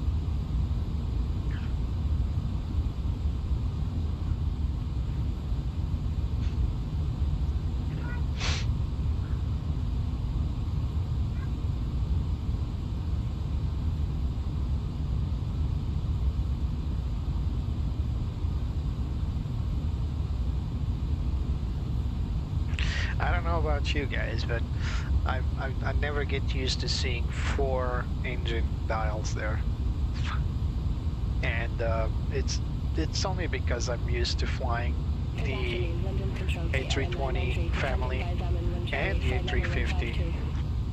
I rarely flew the A380, as you remember, but even flying the 380, it felt weird to see 4 dials there instead of just 2. Alright, we are 3/4 of the way, so let's take care of our weather for now.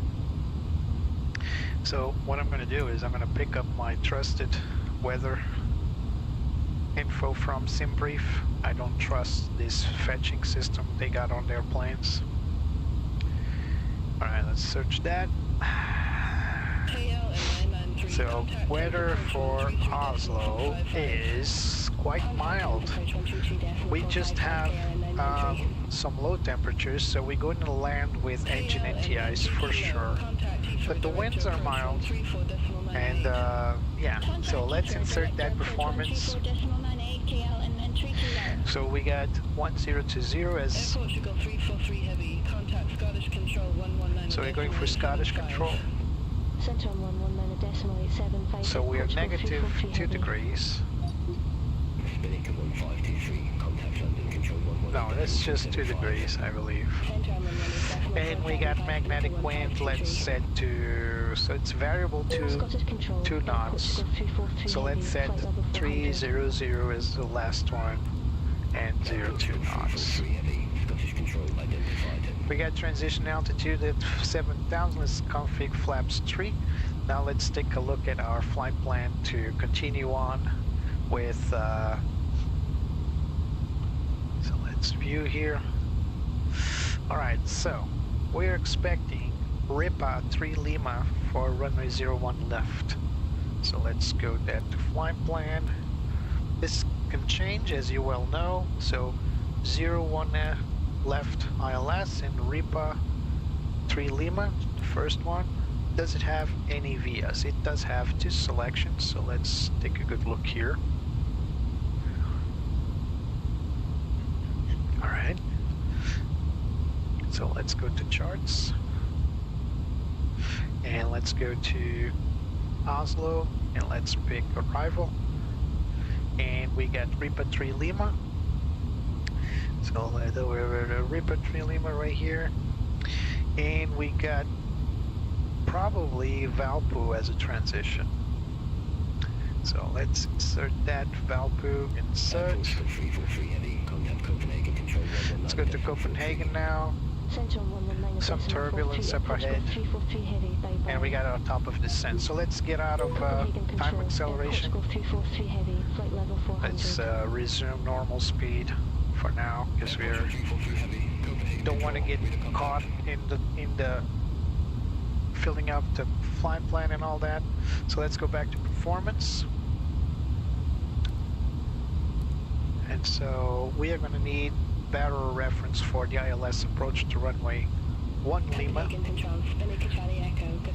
So first thing, so Ripa 3 Lima.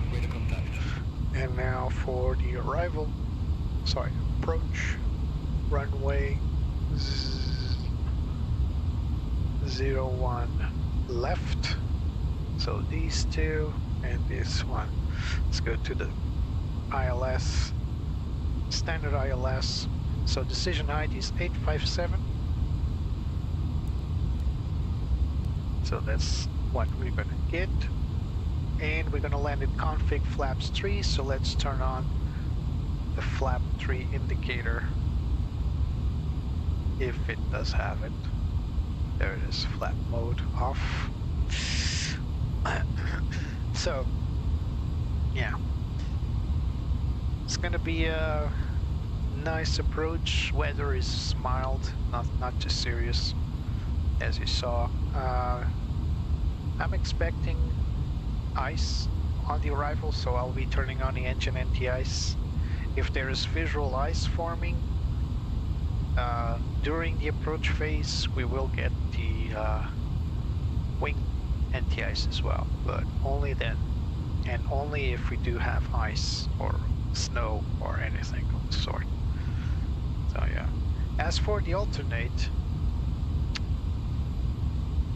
oh okay, so we only get, oh, this is important info. We only have Cat 1 on runway 01 left. It's been downgraded. This is from this year, so from 29 December. There it is, today, actually. And not today, yesterday. Nothing else affects us as in terms of NOTAMs. So this is Torp, this is our alternate, so if anything goes haywire, we can always go to this alternate airport, but I don't think we're going to have an issue. I think it's going to be fine. This is for Lisbon, by the way, and there it is, that we did have fog on departure. And it's been predicted to have fog. And when we arrived on the simulation, we did have vicinity fog. You can see here. And BR, I believe it's what's it? Brackish, I think. I think that's brackish for the runway. So like ice forming on the runway. But that was at 1 o'clock. But we did have some weather. Do we have ATIS for Oslo? A lot of restrictions with pushback and taxiway. So the Lisbon airport is undergoing some refurbishment. Yeah. So there's a lot of restrictions. Copenhagen Control, Scandinavian 36 Bravo. So no ATIS for Oslo, which is unfortunate, but never had. So let's go here, and we're gonna approach via Ripa. They'll do this half moon, then come down here to Valpo, and on Valpo, right here, we should have a 072 direction to Ogras, where we will start our approach. It's going to be a standard approach, 3 degrees ILS inclination or angle, if you wish. So our decision height is 857 feet, MSL or 200 AGL, the usual. If the localizer was out, we should have a higher decision height. That's perfectly normal. So we're not authorized to circuit to land on runway 01 left. So sometimes we get asymmetrical approaches, and then we can circuit to land. Let's say I would make my approach from a VOR. Let's say I would make my approach from the left side and then perform an ILS approach and circuit to land on the opposite end, but that's apparently not authorized on either 1 Lima or 19 Romeo, so the opposite run. So this one you cannot do a circuit to land, probably the other one, but not this one. If we do have a Cat 2, then things get a little different. The ILS angle is still the same, but our decision heights are a bit lower. So we got a decision height for Cat 3. This airport is actually capable of doing Cat 3A with the decision height of only 50 feet, or Cat 3B, which is a very low 75-meter visibility, and that's an auto land, so there's no decision height for Cat 3B. But if we do need to perform a Cat 2 ILS, our aircraft is situated in this D category, if I'm not mistaken, so our decision height will be a bit lower, 779 feet of altitude. Or, yeah, that's it, with an RVR of 400 meters. But as you can see, it's a lower RVR, but we're apparently going to make it for Cat 1. That runway, according to the NOTAM, is actually limited to Cat 1, but that's in real life, not in the simulator. So our top of descent is at approximately 150 nautical miles away. So we're coming up on our descent. As usual, I'm going to make a managed descent. We're going to start our preparations for descent, although we're still far away. So MCDU landing performance has been reviewed. We will review that in a moment. TCAS will be set to below. Approach briefing, nav aids as required. NTIs, we are going to turn on engine NTIs. FE's ND set to constraint. It's already on constraint. You never left it. Seatbelt signs will be turned on, and then we got below the line better reference at transition level, which should be 7,000, and below 10,000 feet we should turn on our seatbelt signs, our landing lights, and our wing lights. All right, this is just a preparation for the descent. So let's calculate our landing performance according to our calculator here.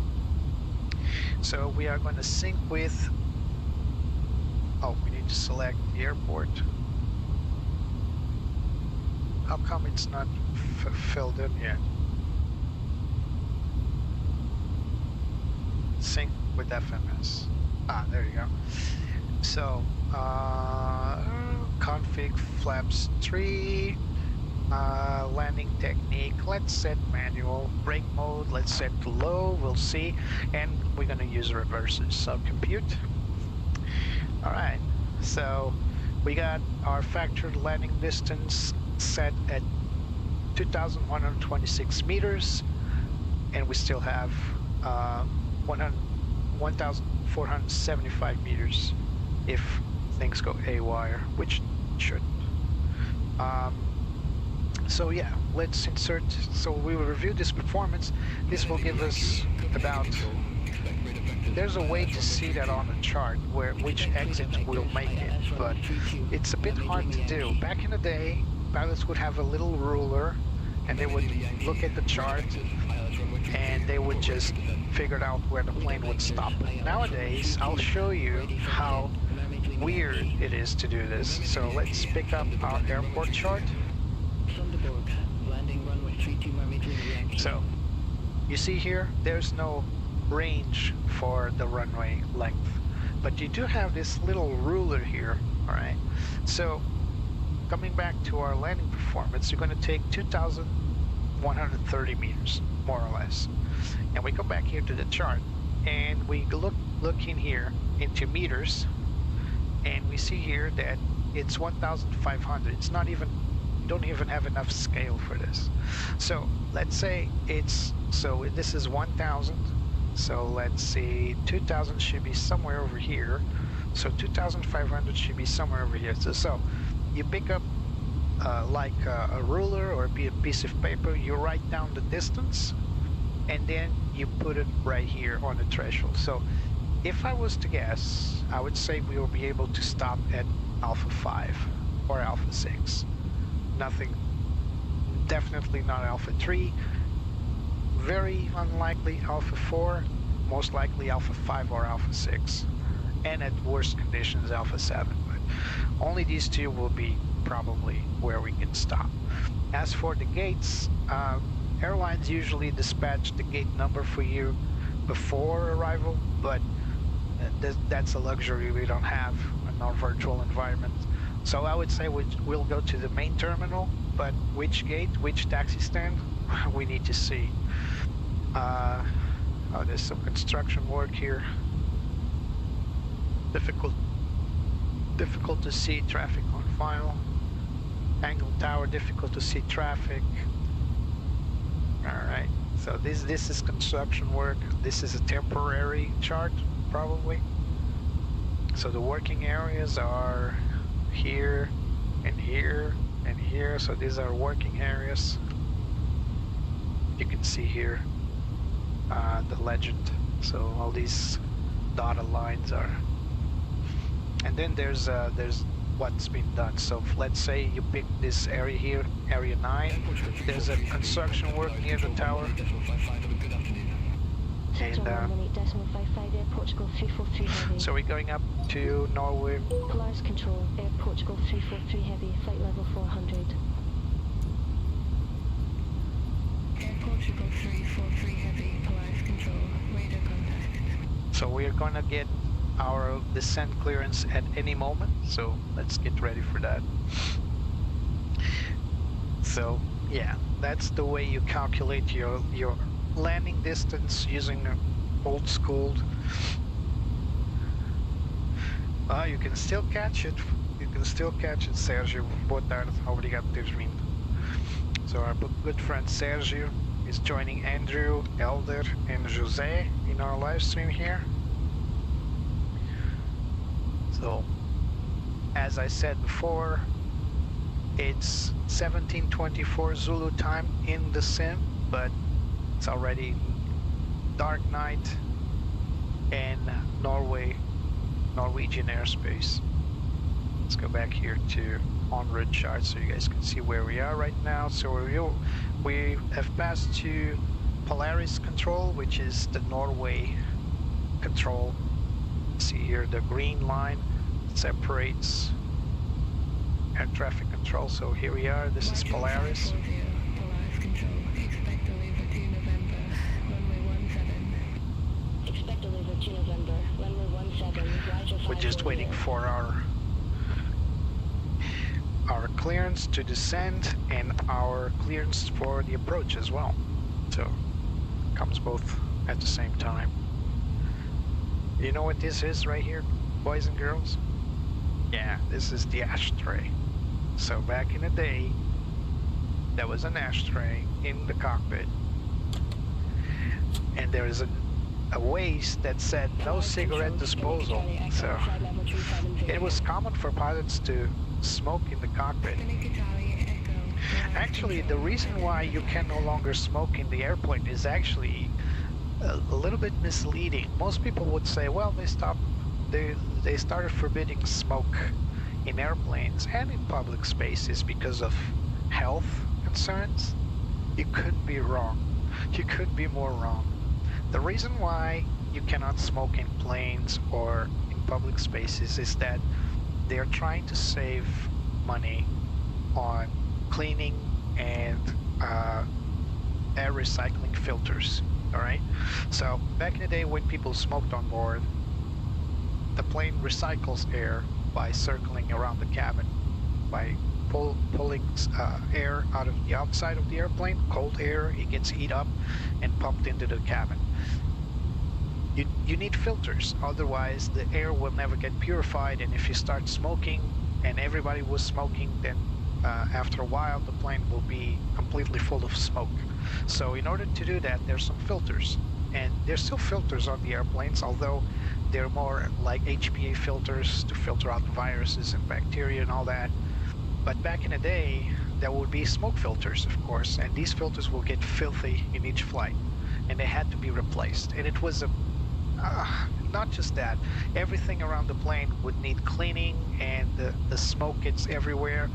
If you live with a smoker, you know that your house is going to get all yellowed up with the smoke, with the nicotine and all that, and all the other bad things the smoke does. So the reason why you cannot smoke on the plane is of two types of reasons. One type is that maintenance costs to clean up filters and clean up the aircraft it will pile up. It's a good chunk of money they save. And the second reason, of course, is the oxygen risk rich environment. There was a risk of having fire. Oh, that's not us. So there would be a risk of fire on board with the rich oxygen environment. And the third reason is health. So it's not the first reason, it's not reason number one. And the same thing happens with public spaces. I'm back in the day, back in the very old days, I remember people still smoking inside movie theaters. It was normal. And the money they spent on changing filters and cleaning up the entire room because of the smoke concentration or the nicotine and the cigarette concentration would be quite a lot, and they're saving money on that. And then they'll tell you that they're doing that for health reasons, but that's not true. That's just one of the last reasons, if you want. They can add up to the others, but you know perfectly well the airlines think about money, and so they got together and said, let's stop smoking on board. It's minus a luxury for those that do like to smoke, but at the same time we're saving people's health. That's, if you read between the lines, they're saving money. Yes, Scotia, Sergio, and people do still smoke. In fact, why would the toilets have smoke detectors if you know it's forbidden to smoke on board? Well, because airlines know people will still try, and that's the reason that there are smoke detectors down there. It's not because they're concerned about your health, not at all. And I can tell you, as a fact, I know, I've not seen, but I know there are still pilots that do smoke on the cockpit, in the cockpit. But you know, behind closed doors, no one's the wiser. No one sees it, no one talks, and as far as I know, the pilots that do smoke do it solo. They close the door behind them and they smoke in the cockpit. That's the only place the smoke will not reach the passengers. If they smoke in the galley or anywhere else, of course the smoke would spread and they would get found. And in the toilets there are smoke detectors, so the only place on board that you can actually smoke and not being seen, except by the co-pilot and fellow crew members, is the cockpit. And I know for a fact, at least one pilot I know for sure, and the other I suspect, they smoke on board and smoke in the cockpit. Is it correct? I don't know. They can do whatever they want with their health, right? But there are rules to follow, right? And if you demand upon the passengers to follow these rules, and you yourself, the pilot, don't follow them, then you're not doing things right. Yeah, whatever happens there stays there, right? It's unfortunate. There are a lot of things you guys don't know that happen in the cockpit. You will think that pilots are machines. They're not machines. They have their little weaknesses. Smoking is just one of them. I know a pilot that, I know several pilots that are smokers, and I cannot see them flying for 7 to 10 hours and not having a smoke. I cannot see them do that. So I know one does that, and he's a captain, so who's going to tell no to the captain, right? the other thing that happens that most people don't know is that pilots, when they are in the cockpit, they are just monitoring, like we're doing right now. We're just monitoring the instruments. So pilots do actually sleep in the cockpit. There are sleeping areas. We do have bunk beds on some airplanes that do long-haul flights, but if there's no bunk beds, and if the flight is overnight, then pilots can't sleep.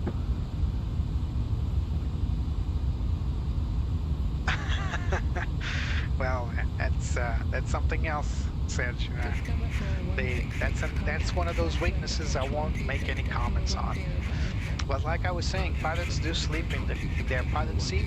They will recline the chair or not, depends. The chair doesn't really recline that well, but you can make it as such that you can just lie a little to the side. And they do sleep on in the cockpit, and it's standard procedure. There's nothing against it, as long as one is awake, and the other can take a little nap, and the other way around. I do know of a case of both pilots falling asleep, but you know, nowadays there are mechanisms to wake the pilots. The 777 has a crew alert system that's very active, and it will start warning the pilots if there's no pilot input for a certain amount of time. It will start blaring alarms in the cockpit. It's subtle at first, but then becomes a blaring alarm, and so anytime now we're going to get our landing clearance, our approach clearance, and altitude clearance. So we're just waiting for that anytime now.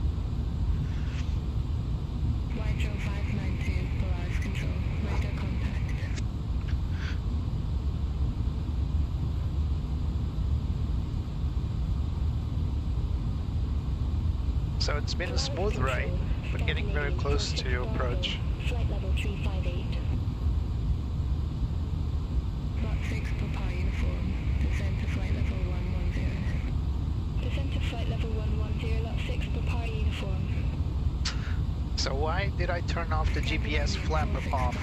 The most modern planes will have a third button here for the GPWS called config 3. That's when you select config flaps 3 to land. This one does not, so if I don't turn it off, if I'm on the approach with anything but flaps full, it will start blaring a warning saying too low flaps, because I'm not with flaps full. So in order to stop that, I'll just turn off the flap mode system from the GPWS. This is a little risky, of course, because it will not warn me if I don't have flaps 3, but it's a calculated risk, and the warnings are just there when you forget about things. If you follow the procedures, you most likely will not need it. Alright, see, different approach.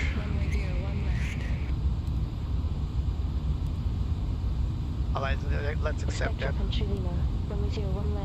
So it's runway 1 Lima, that's correct, but we are needing reput 3 Lima, that's the one, isn't it? Yeah, alright, it's cool. So it's a race change. So we do get the approach that we briefed. I just thought it was a different one. Alright, so we are 20 nautical miles from descent. Let's call the passengers back to their seats. This will remain on. So I just turned on the seatbelt signs. So now the crew is going to call the passengers back to their seats, give them some time. It's no big deal if you start descending with people still walking around, as long as they start walking towards their seats. Sometimes people are in the bathroom when the seatbelt sign comes on. That's okay. They just need to start walking there as soon as they can. So let's go. Descent checklist. MCDU landing briefing performance has been reviewed. TCAS set to below.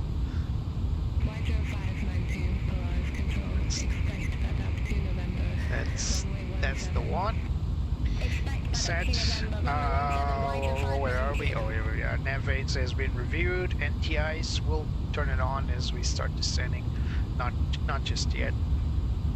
And we got seatbelt signs on, and FSLTL set to constrain, and descent checklist above the line complete. Alright, let's call it in and say we're ready for descent.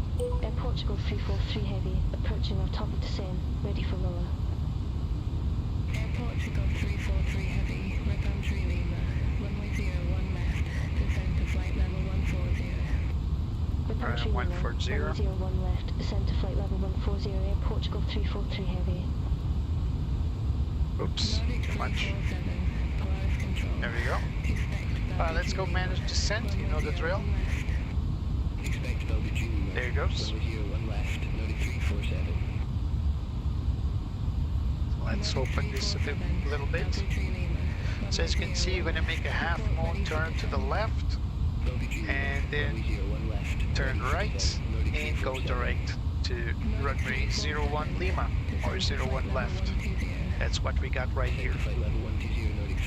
So the runway is over there, and what we're going to do is we're going to make this approach, then enter this holding pattern here. It's not really a holding, but it is a holding lane, and at any point the air traffic controller can just get us out of this point or this point or this point, or direct from GM 410 direct to Valpo.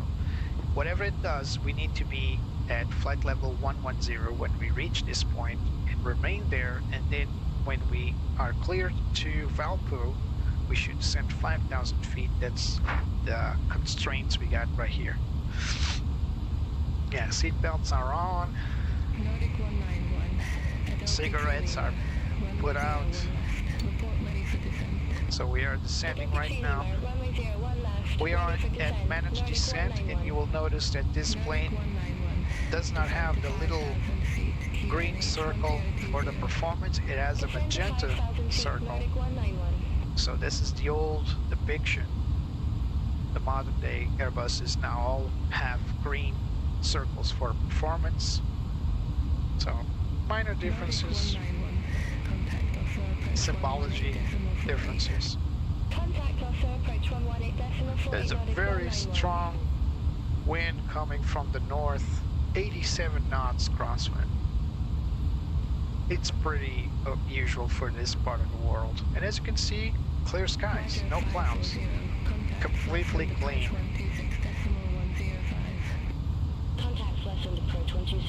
So now we're going to turn on our engine NTIs as we descend, because we don't want to get any icing conditions. Although there's no ice here forming, we are at very low temperatures.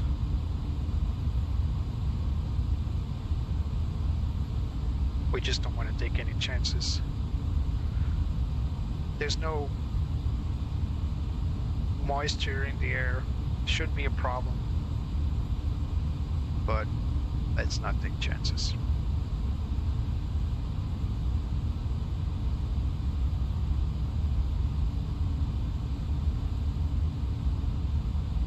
Let's take a look outside. And this, my friend, is snow. So you see, I have reasons to turn on the engine NTIs. And now let's turn on the wing lights so we can take a look at the wings, see if there's any ice forming on the wings. Let's turn on track IR here. So usually when there's ice, the shiny surfaces will be well, it's noticeable. You'll see some white patches. Same with the engine nacelles. So right now everything looks fine and dandy.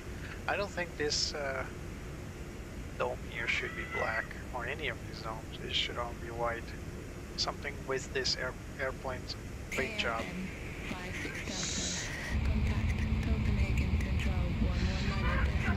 Okay.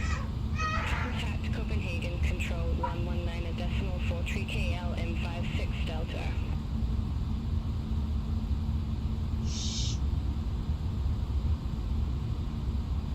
Beautiful night lighting,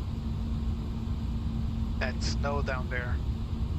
I don't know about you guys, but I got something for snow. I really like snow. I've only been in the snowy environment once in my lifetime. Well, actually twice, because it recently snowed where I live now, but wasn't enough for me to get out there and play with the snow. I do love snow. No smoking till inside the terminal. Can you smoke in the terminal? Are there smoking areas? I'm not sure. I'm not a smoker, so I don't know. So you see the little magenta performance ball or circle right there. So it's equivalent to the green ball, to the green circle, green ball. But in this older system, it's still magenta. Betsy's not in the mood today. What else is new? People want to see you, Betsy. Where's their dumb light? There it is. People want to see you in all glory. There you are. Hello, Betsy. Alright, that's enough. Get that away from us. This is another magenta ball. So you see, in order not to confuse this one with this one, I don't think there's any confusion because this is a different instrument. But anyway, this is a deceleration constraint. So we know that there's a speed constraint down there before a rebound. That's 250 knots. So this is telling me the plane will start decelerating at this point to reach 250 knots to fulfill the constraint. I don't know if there's any confusion to be made between these two items, but Airbus did change the little magenta circle into a green ball, and that's okay. So we got traffic here. It's below us, so I can't really tell, but I say it's about 6,000 feet below us, and I can't see it. It's usually easier at night to verify. So you can see that little pencil there. This is the ice detection.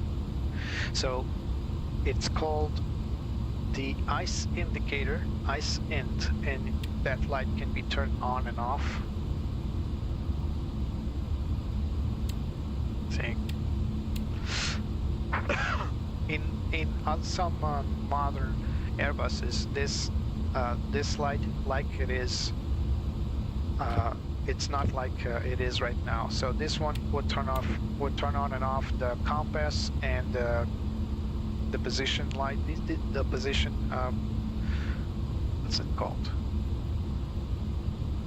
The position, it's not labeled, but these are the, so when you sit down and you move your chair, if you see two red balls, then you're in the right position. But if you're not, check it out, there's a little hidden white ball behind.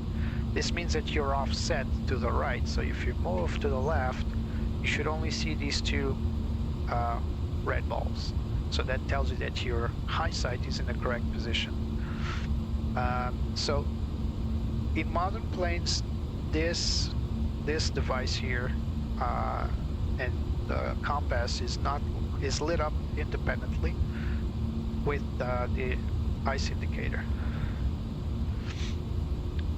So we're coming up on the first deceleration point to reduce to 250 knots. Yeah, Andrew, I don't know what to do, man. I keep taking her to beautiful places, but she doesn't talk, she doesn't care.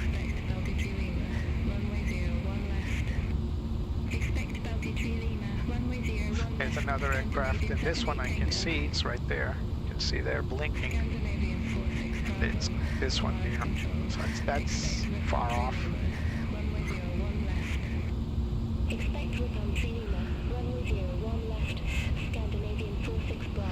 So there's a Scandinavian aircraft doing the same approach as we are. So you can see that the temperature outside currently is 39 degrees negative. So if we do find any moisture area, like a foggy area, fog bank or something, or even a cloud, ice can be formed easily. But like someone was saying the other day, and when I was watching someone explaining how to operate the anti-ice system, ice isn't automatic. So you might get favorable conditions and have no ice, or you can have least unfavorable conditions and do have ice. So it's best to be prepared by just turning on the anti-ice. The wing anti-ice is not really that relevant because you can easily look outside and see if your wing is affected. But sometimes engine is affected with ice, but not the wing, or the other way around. It's very dependent on the conditions, on the circumstances, on the airspeed. Expect up there 3 Tango, runway 36, discover 43 Tango. Nordic 93 Echo, Polaris Control. Expect Falcon 3 Lima, runway 01 left. So I believe that's Oslo city, right over there. The airport is a little off from the city, as modern countries would do. Lisbon, of course, is an exception to the rule. Airport is inserted pretty much inside the city, which is a risk hazard. Fortunately, the safety record is quite good at Lisbon.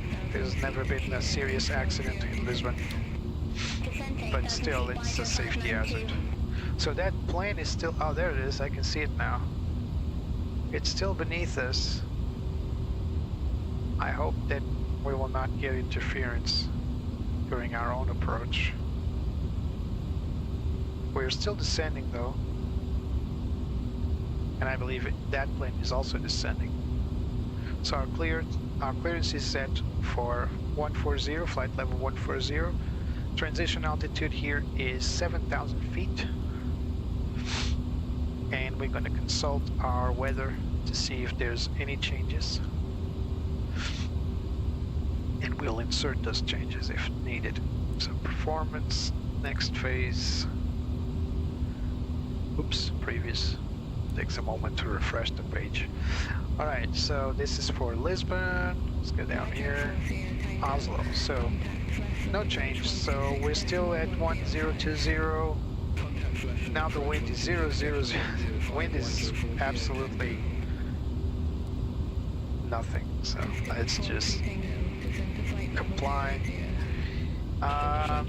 So we got temperature 2 and QNH 1020.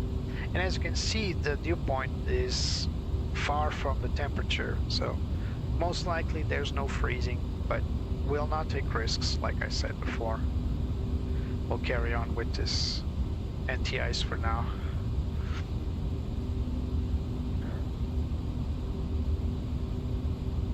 Like I said, some planes do have detectors, and turning on the anti-ice system, if the plane doesn't detect ice, it will tell you no ice detected, and you can turn it off afterwards, but not all planes have that.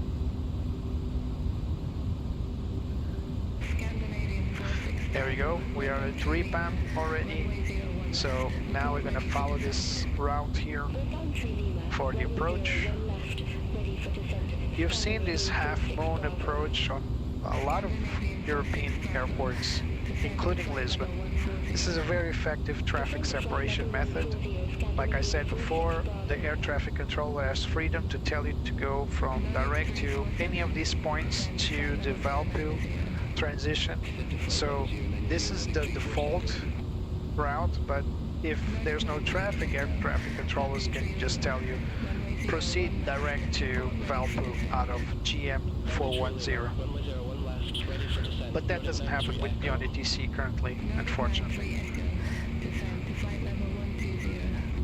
Descent to flight level 120, Nordic 93 Echo. So we've performed the descent checklist above the line. The below the line is plain and simple. Whichever comes first, transition altitude, set barrow to local reference, or below 10,000 feet, seatbelt signs on, landing lights on, and wing lights on, whichever comes first.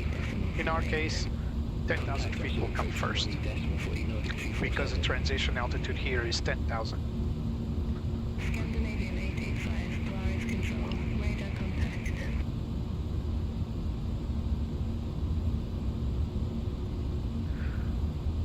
You noticed when I was doing the cabin walk around, there's no seated passengers. That's because GSX still doesn't support this plane for that feature.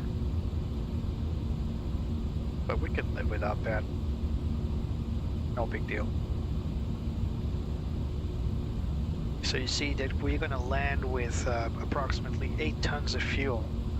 That's enough to go to the alternated back. This also allows us to have some extra time to go around, try again, something like that. So planes always take more fuel than they actually need. And sometimes they just spend that fuel, but most of the times they do not. Scandinavian 78 Tango, Delta 3 Lima, runway 01 left, report ready for descent. Delta 3 Lima, runway 01 left, ready for descent, Scandinavian 78 Tango. Scandinavian 78 Tango, descent to flight level 120. Descent to flight level 120, Scandinavian 78 Tango. So we still got some nose wind, and it's not mild. Look at that. It's 62 knots nose wind.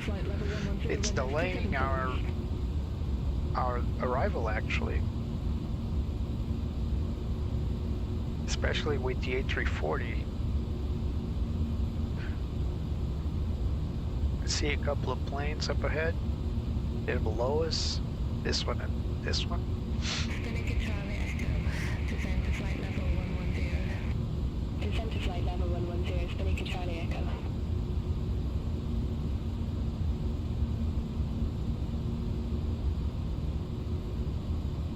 I'm going to set our auto brake to low.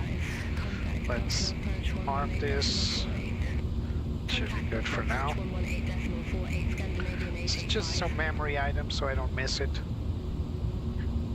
So we got ground spoilers armed and auto brake set low. It's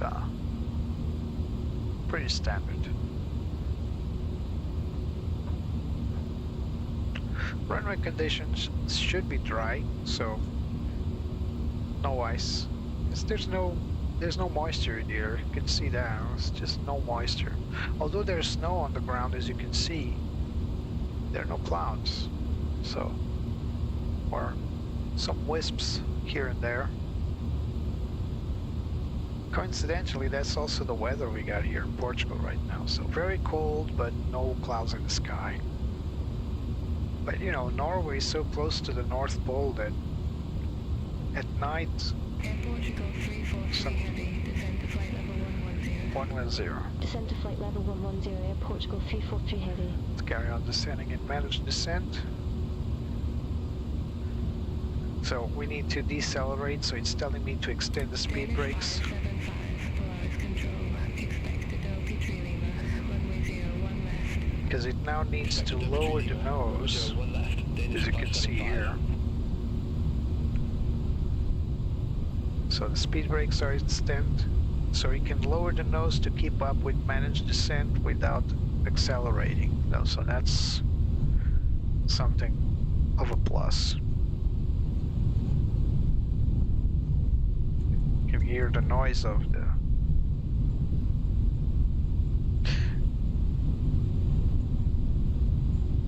Oh, Sergio, that's gonna be a fine for you.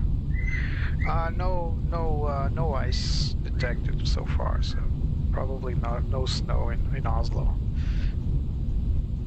So the plane is decelerating to 220 knots as the constraint demands, and we're still descending for flight level 110. Alright, speed brakes in. And armed.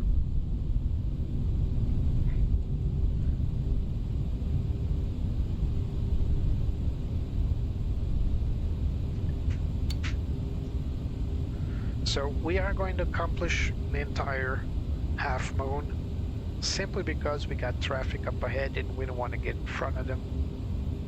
We are 17 minutes late, so it's tempting to just overtake them, but we're not going to do that.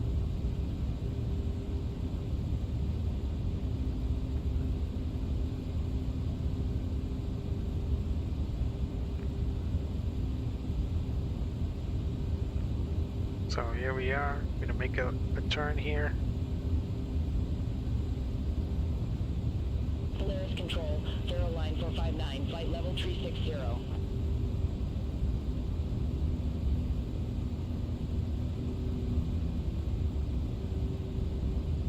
We should be at flight level 110 as we are right now. We're about to get there. Wizard 1 Whiskey Delta.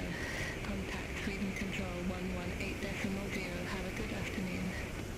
Contact Sweden Control 118.0 with a 1 Whiskey Delta. Bye bye.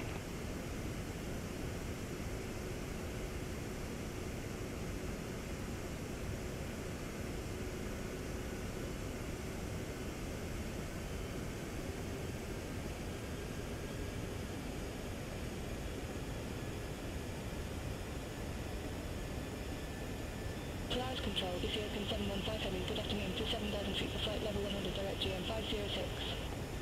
Nobody confessed. Now that he confessed, I can charge him. It's going to be a €500 fine for smoking in the cabin. Climb to flight level 210, Ethiopian 715 heavy. Magnus 277.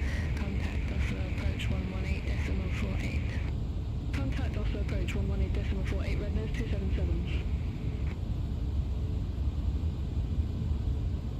Danish 575, Adelphi 3 Lima, runway 01 left, report ready for descent.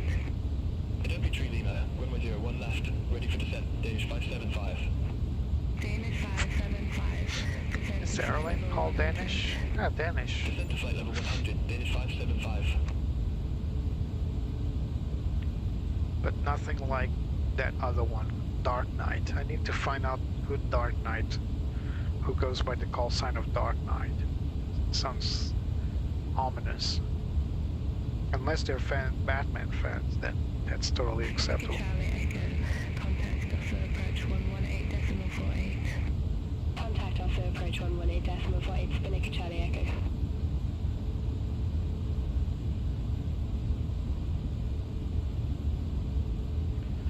So two more, actually one more steer point and then the turning point.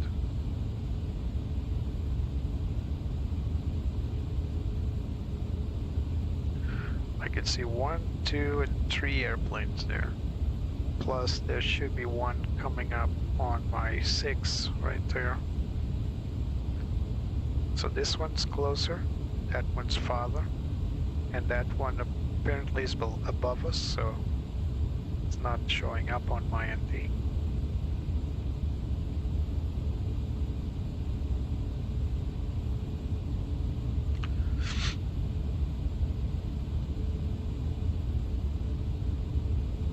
This is the boring part where it looks like we're in the traffic jam to land, right?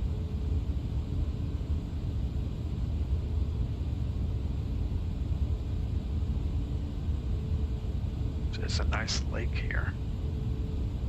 It's probably the sea, because I do know that the sea goes inland for a few miles. You can actually see here on the on-road map. Yeah, so it's probably... Contact Oslo approach 118.48. No, this is the sea here. So you see the sea goes inland quite a lot to Oslo city, but this is another lake, probably a river lake. So Oslo is over there. That's Oslo city right there. Oslo approach, Air Portugal 343 heavy, flight level 110, we have Foxtrot on board. Air Portugal 343 heavy Oslo approach. Good afternoon, QNH 1020, expect the ILS runway 01 left with the Valkyrie transition. That's what we got. QNH 1020, expect the ILS runway 01 left with the Valkyrie transition. Air Portugal 343 heavy.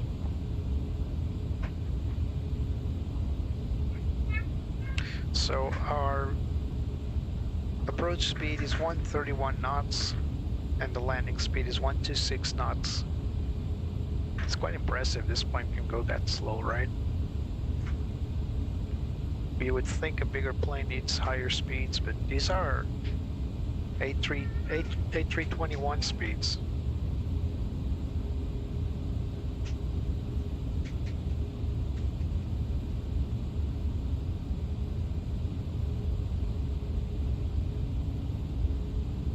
So we got a warning here saying our trim tank is transferred fourth, and our auto tank is also transferring inwards.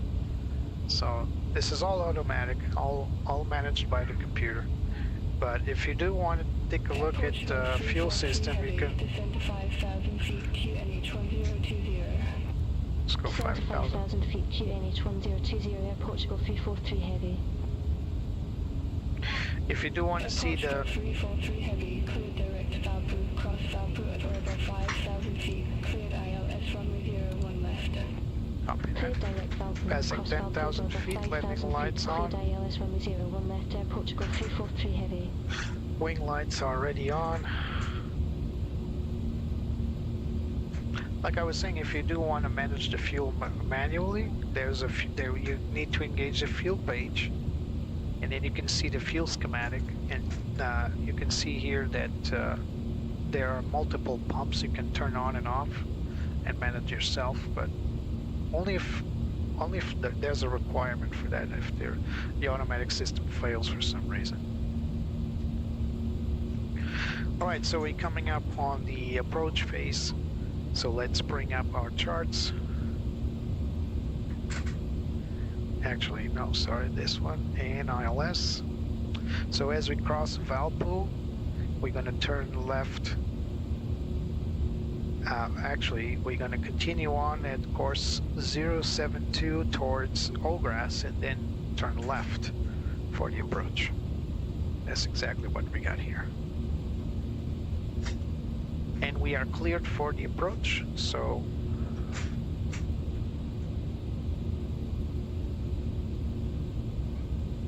we can continue descent. So let's go beyond those 3,000 feet, I believe, 3,500. So let's set that up. 3,500. That's the approach altitude. You're getting some mild turbulence here. So it's telling me to extend speed brakes again. That's because it needs to decelerate for the next speed, which is probably 200 knots right there.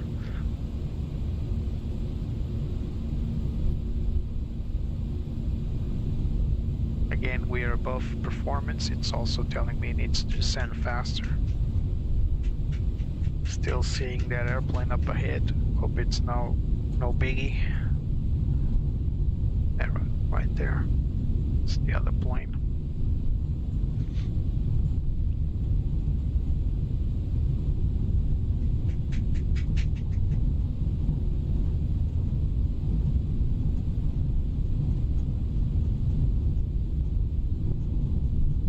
Airport is somewhere to our left. Quite far away. It's still at about 20 miles out. And there's some clouds, so engine anti-ice will stay. Oslo approach, Danish 575, flight level 099, we have Foxtrot aboard. Danish 575 Oslo approach. Good afternoon. Several planes up ahead, so going for the transition altitude 1020 and cross-checked. So descent checklist below the line, better reference set below 10,000 feet, seatbelt signs are on, landing lights are on, and wing lights are on. Descent checklist complete. Let's go for the landing phase. So quick briefing, EFIS as required, ND terrain as required, gear down in green, external lights to all, nose wheel lights to take off, auto brakes set, spoilers armed, landing flaps, and landing memo no blue. So this is what we need to accomplish for the approach. So just range to 10 nautical miles, because I don't really like that plane over there being this close to us. Rednose 277, contact Gardermoen Tower 118.305. Let's reduce speed here. Contact Tower 118.305, Rednose 277. Have a good afternoon. Let's go to 180. Also approach, Scandinavian 46 Bravo, flight level 110 with information Foxtrot. Speed brakes in. Scandinavian 46 Bravo, also approach, QNH 1020, expect the ILS runway 01 left I'm just accelerating to give it some room to maneuver, because as you can see, it's 8,000 below us, and I got another plane approaching. I don't want to get any bad surprises. There's the airport. Contact Tower 118.305 Scandinavian 885. Have a good afternoon. There's a plane crossing there. 347, contact Garderman Tower 118.305. It's very, very close. Norwegian Tower 118.305, Nordic 347. Turn on the approach. Oslo approach. Scandinavian 78 Localizer star. 089 Area Foxtrot. Quite the bank angle here. Scandinavian 78 Tango Oslo approach. QNH 1020, expect the ILS runway 01 left with developer transition. QNH 1020, expect the ILS runway 01 left with Let's developer reduce speed a little more. Scandinavian 78 Tango. Speed check flaps 1. Scandinavian 46 Bravo, descend to 5,000 feet, QNH 1020. Just giving it some room so it can land. There are 3 planes up in front of us. Spinning to Charlie Echo, contact Garderman Tower 118.305, have a good afternoon. Glide slope intercepted, glide slope star, localizer, speed. Spinning to Charlie Echo. Scandinavian 46 Bravo, clear direct Valpu, cross Valpu at or above 5,000 feet, cleared ILS runway 01 left. Clear direct Valpu, cross Valpu at or above Speed check flaps 2. Cleared ILS runway 01 left. Scandinavian 46 Bravo. Air Portugal 343 Heavy, contact Garderman Tower 118.305. Over to Tower 118.305, Air Portugal 343 Heavy. There's a conflict there. Garderman Tower, Air Portugal 343 Heavy, ILS runway 01 left. Air Portugal 343 Heavy, Garderman Tower continue. One of these Air planes will go Portugal around for 343 sure. Heavy. Let's hope it's not us. Okay, speed check flaps 3. Let's reduce our speed for the approach Nordic speed. 632. That's Runway 01 left. 131. Nordic 632, hold short of 01 left. Roger. Hold short of 01 left. Nordic 632. We're fully established. And let's go to gear down. Landing checklist FEs as required. And the terrain as required. Let's set our co-pilots. External lights to runway turn off.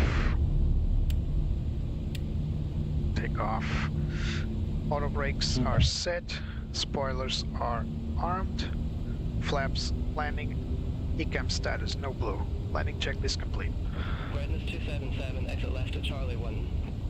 Exit left to Charlie 1, Redness 277.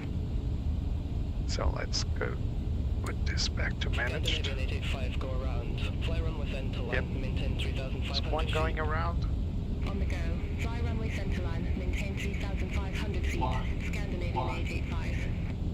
Scandinavian 885, contact Oslo approach 118.48, talk to you. That's at odd. We got a climb warning, but no ND warning. Scandinavian 885. Speak soon. Nordic 347, go around. Fly Yeah, runway another center plane line, going maintain around. 3,500 feet. On the go. Fly runway center line. Maintain 3,500. As you know, going around with the UTC is quite the Nordic task. 347, contact Oslo approach 118.48. Contact Oslo approach 118.48, Nordic 347. Let's hope that we can land.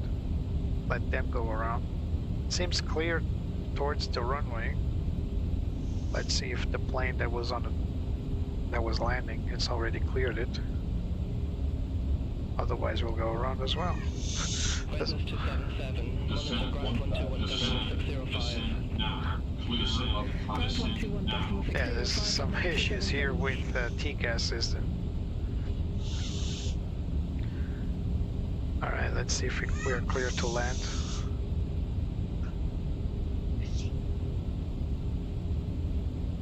Because we're still not clear.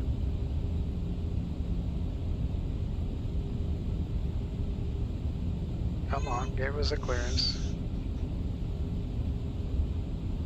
Air Portugal 343 heavy. There you go, clear to land. Clear to land. There we go. 101 left, clear to land. Air Portugal 343 heavy. Autopilot off. 500. 500. Check. 400. 100 above. Check. 300. Minimum. Continue. Lit too high. 100. 50. 40. 30. Recharge. Retain. There you go. Smooth. Nordic 632, runway 01 left, line up and wait. Line up and wait. Reverse. Runway 01 left. Nordic Roll out. 632.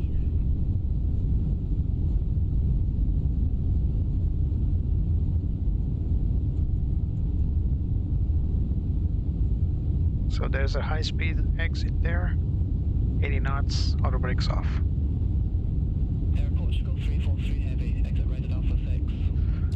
Exit right at Alpha 6 Air Portugal 343 heavy. It's Alpha 6 right there. So it's a high-speed exit. Let's take it.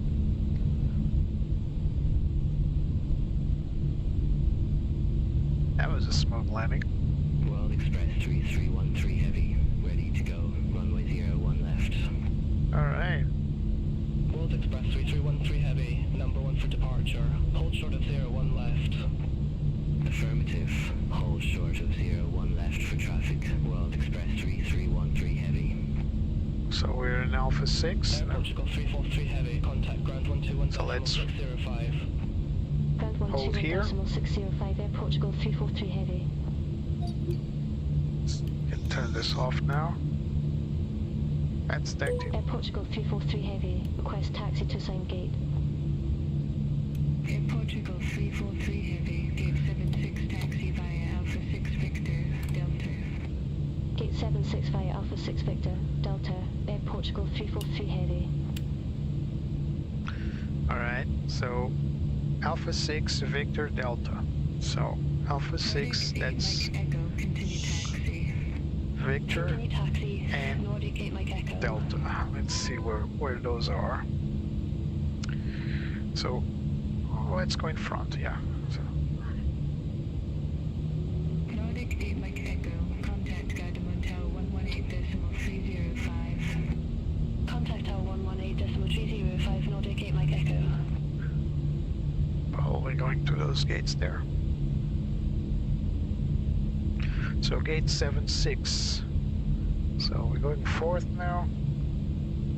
After landing checklist, landing lights are off, nose wheel lights set to taxi, flaps are off, up. Spoilers retracted and disarmed, weather radar set to off. As well as predictive wind shear. APU is on, TCAS set to off.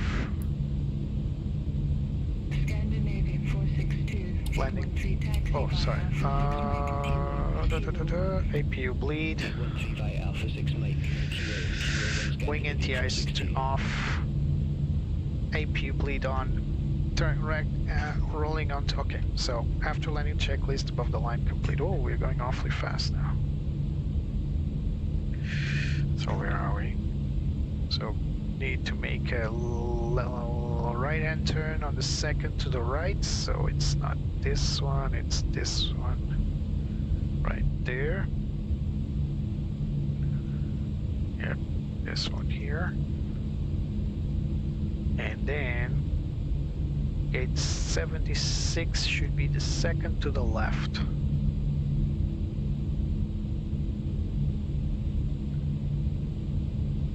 There we go.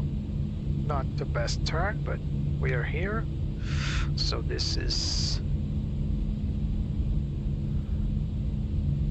Delta 1 to the right. So gate 80. Not even a gate there. So this is not it. That's the one.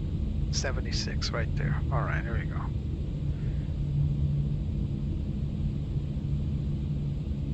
So, is GSX ready? No, it isn't. So, 87. Nope. Oh my god, I hate when this happens. Close it, open it again. So this is not it, so gotta be this one. There it is. No follow me. And let's go with Norwegian Air Shuttle, whatever. Alright, let's go in. Now GSX is ready for us.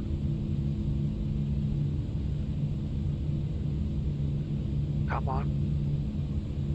Turn. Turn, baby, turn. Come on. Need power.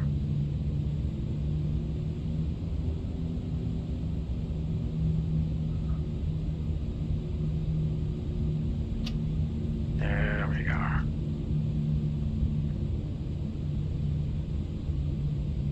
Right, it's identifying us. A340. Right, to the left now. Slow down. Slow down. To the left. To the right. To the left. To the left. To the right. Shake it up, it's alright.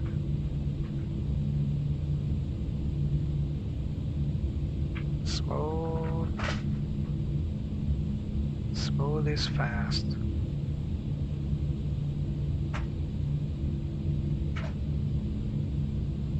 Come on. Move forward a little bit. Stop. Ah, come on. I stopped exactly when it told me to stop. Alright, parking brake is on. Yeah, you can deal with that, man. Come on. Am I too far? I'm not too far. You're too far. Now, it is what it is. Alright, so.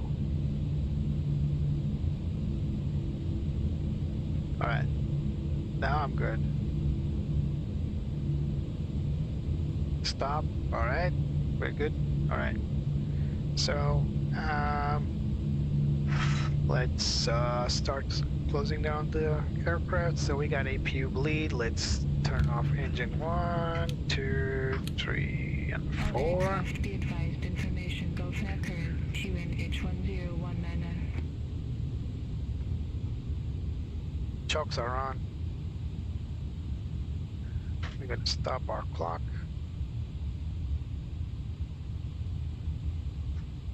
Stop the clock. Stop the clock. It's not wanting to stop. Ah, there it is. Stop. Stop the chrono as well. Alright, we got 3 hours and 50 minutes of flight. Scandinavian And we got 4 hours from gate to gate. Alpha 6 Victor, Yankee Golf. Gate 22 via Alpha 6 Beacon Victor, lights Yankee off. Golf, Scandinavian 46 Bravo. Let's go with Menzies.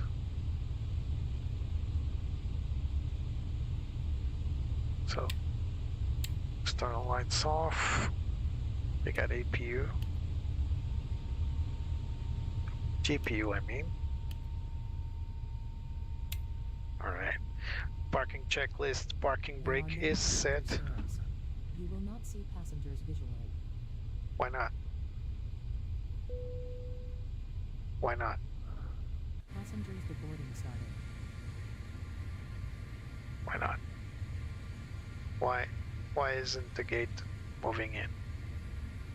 It's always something with GSX, right? Always something that's not working correctly. Oh, whatever. So, navigate's set to off.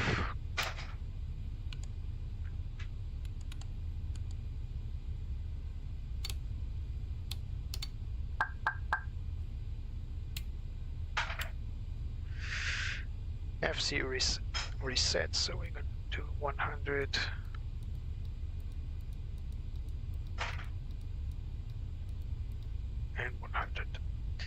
flight directors off. ND arc 10, no constraint. Arc 10, no constraint.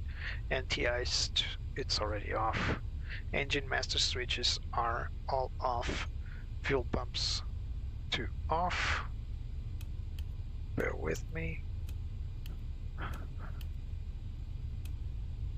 Done. Beacon is off. Wing light off.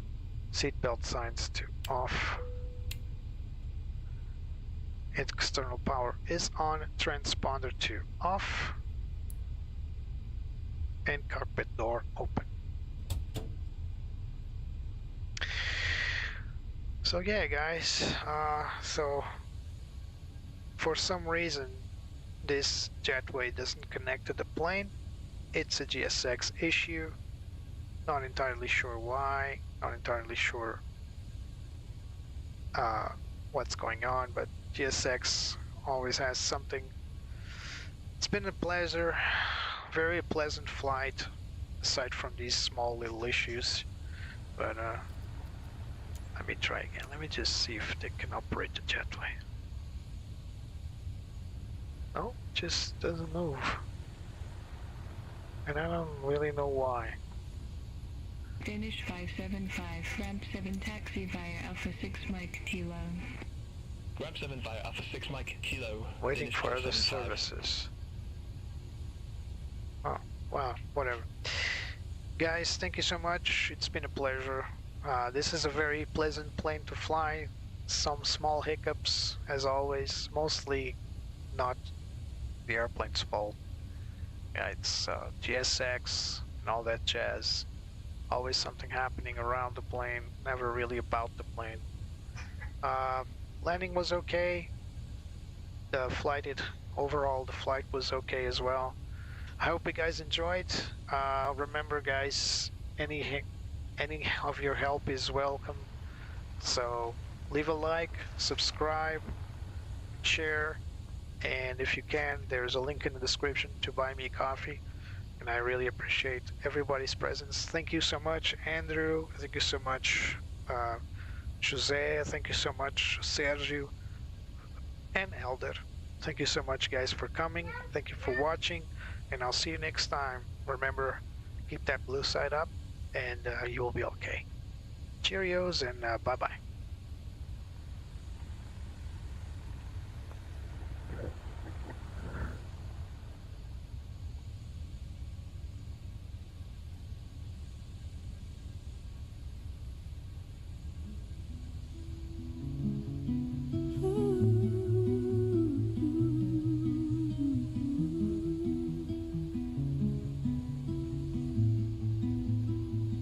I love to fly up in the sky.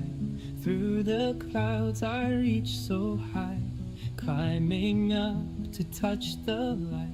Adventure calls me day and night. The wind, it sings a melody, guiding where I long to be.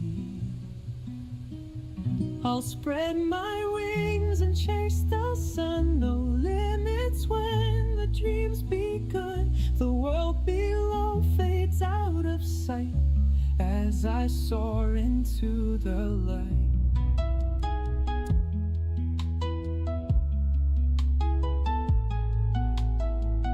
The stars above begin to shine, painting trails so bright and fine. Every turn brings something new, endless skies in brilliant blue. The wind, it sings a melody, guiding where I long to be. I'll spread my wings and chase the sun. No limits when the dreams begun. The world below fades out of sight as I soar into the light.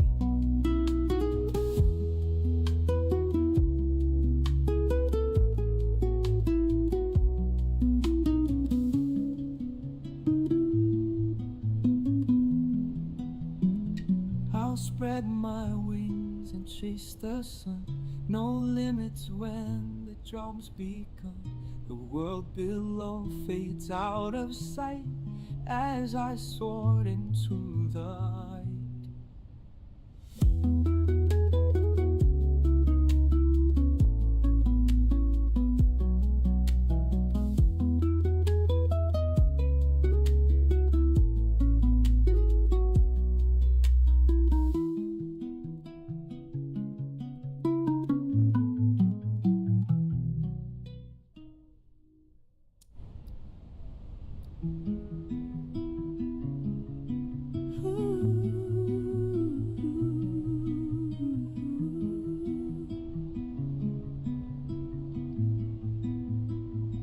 I love to fly up in the sky.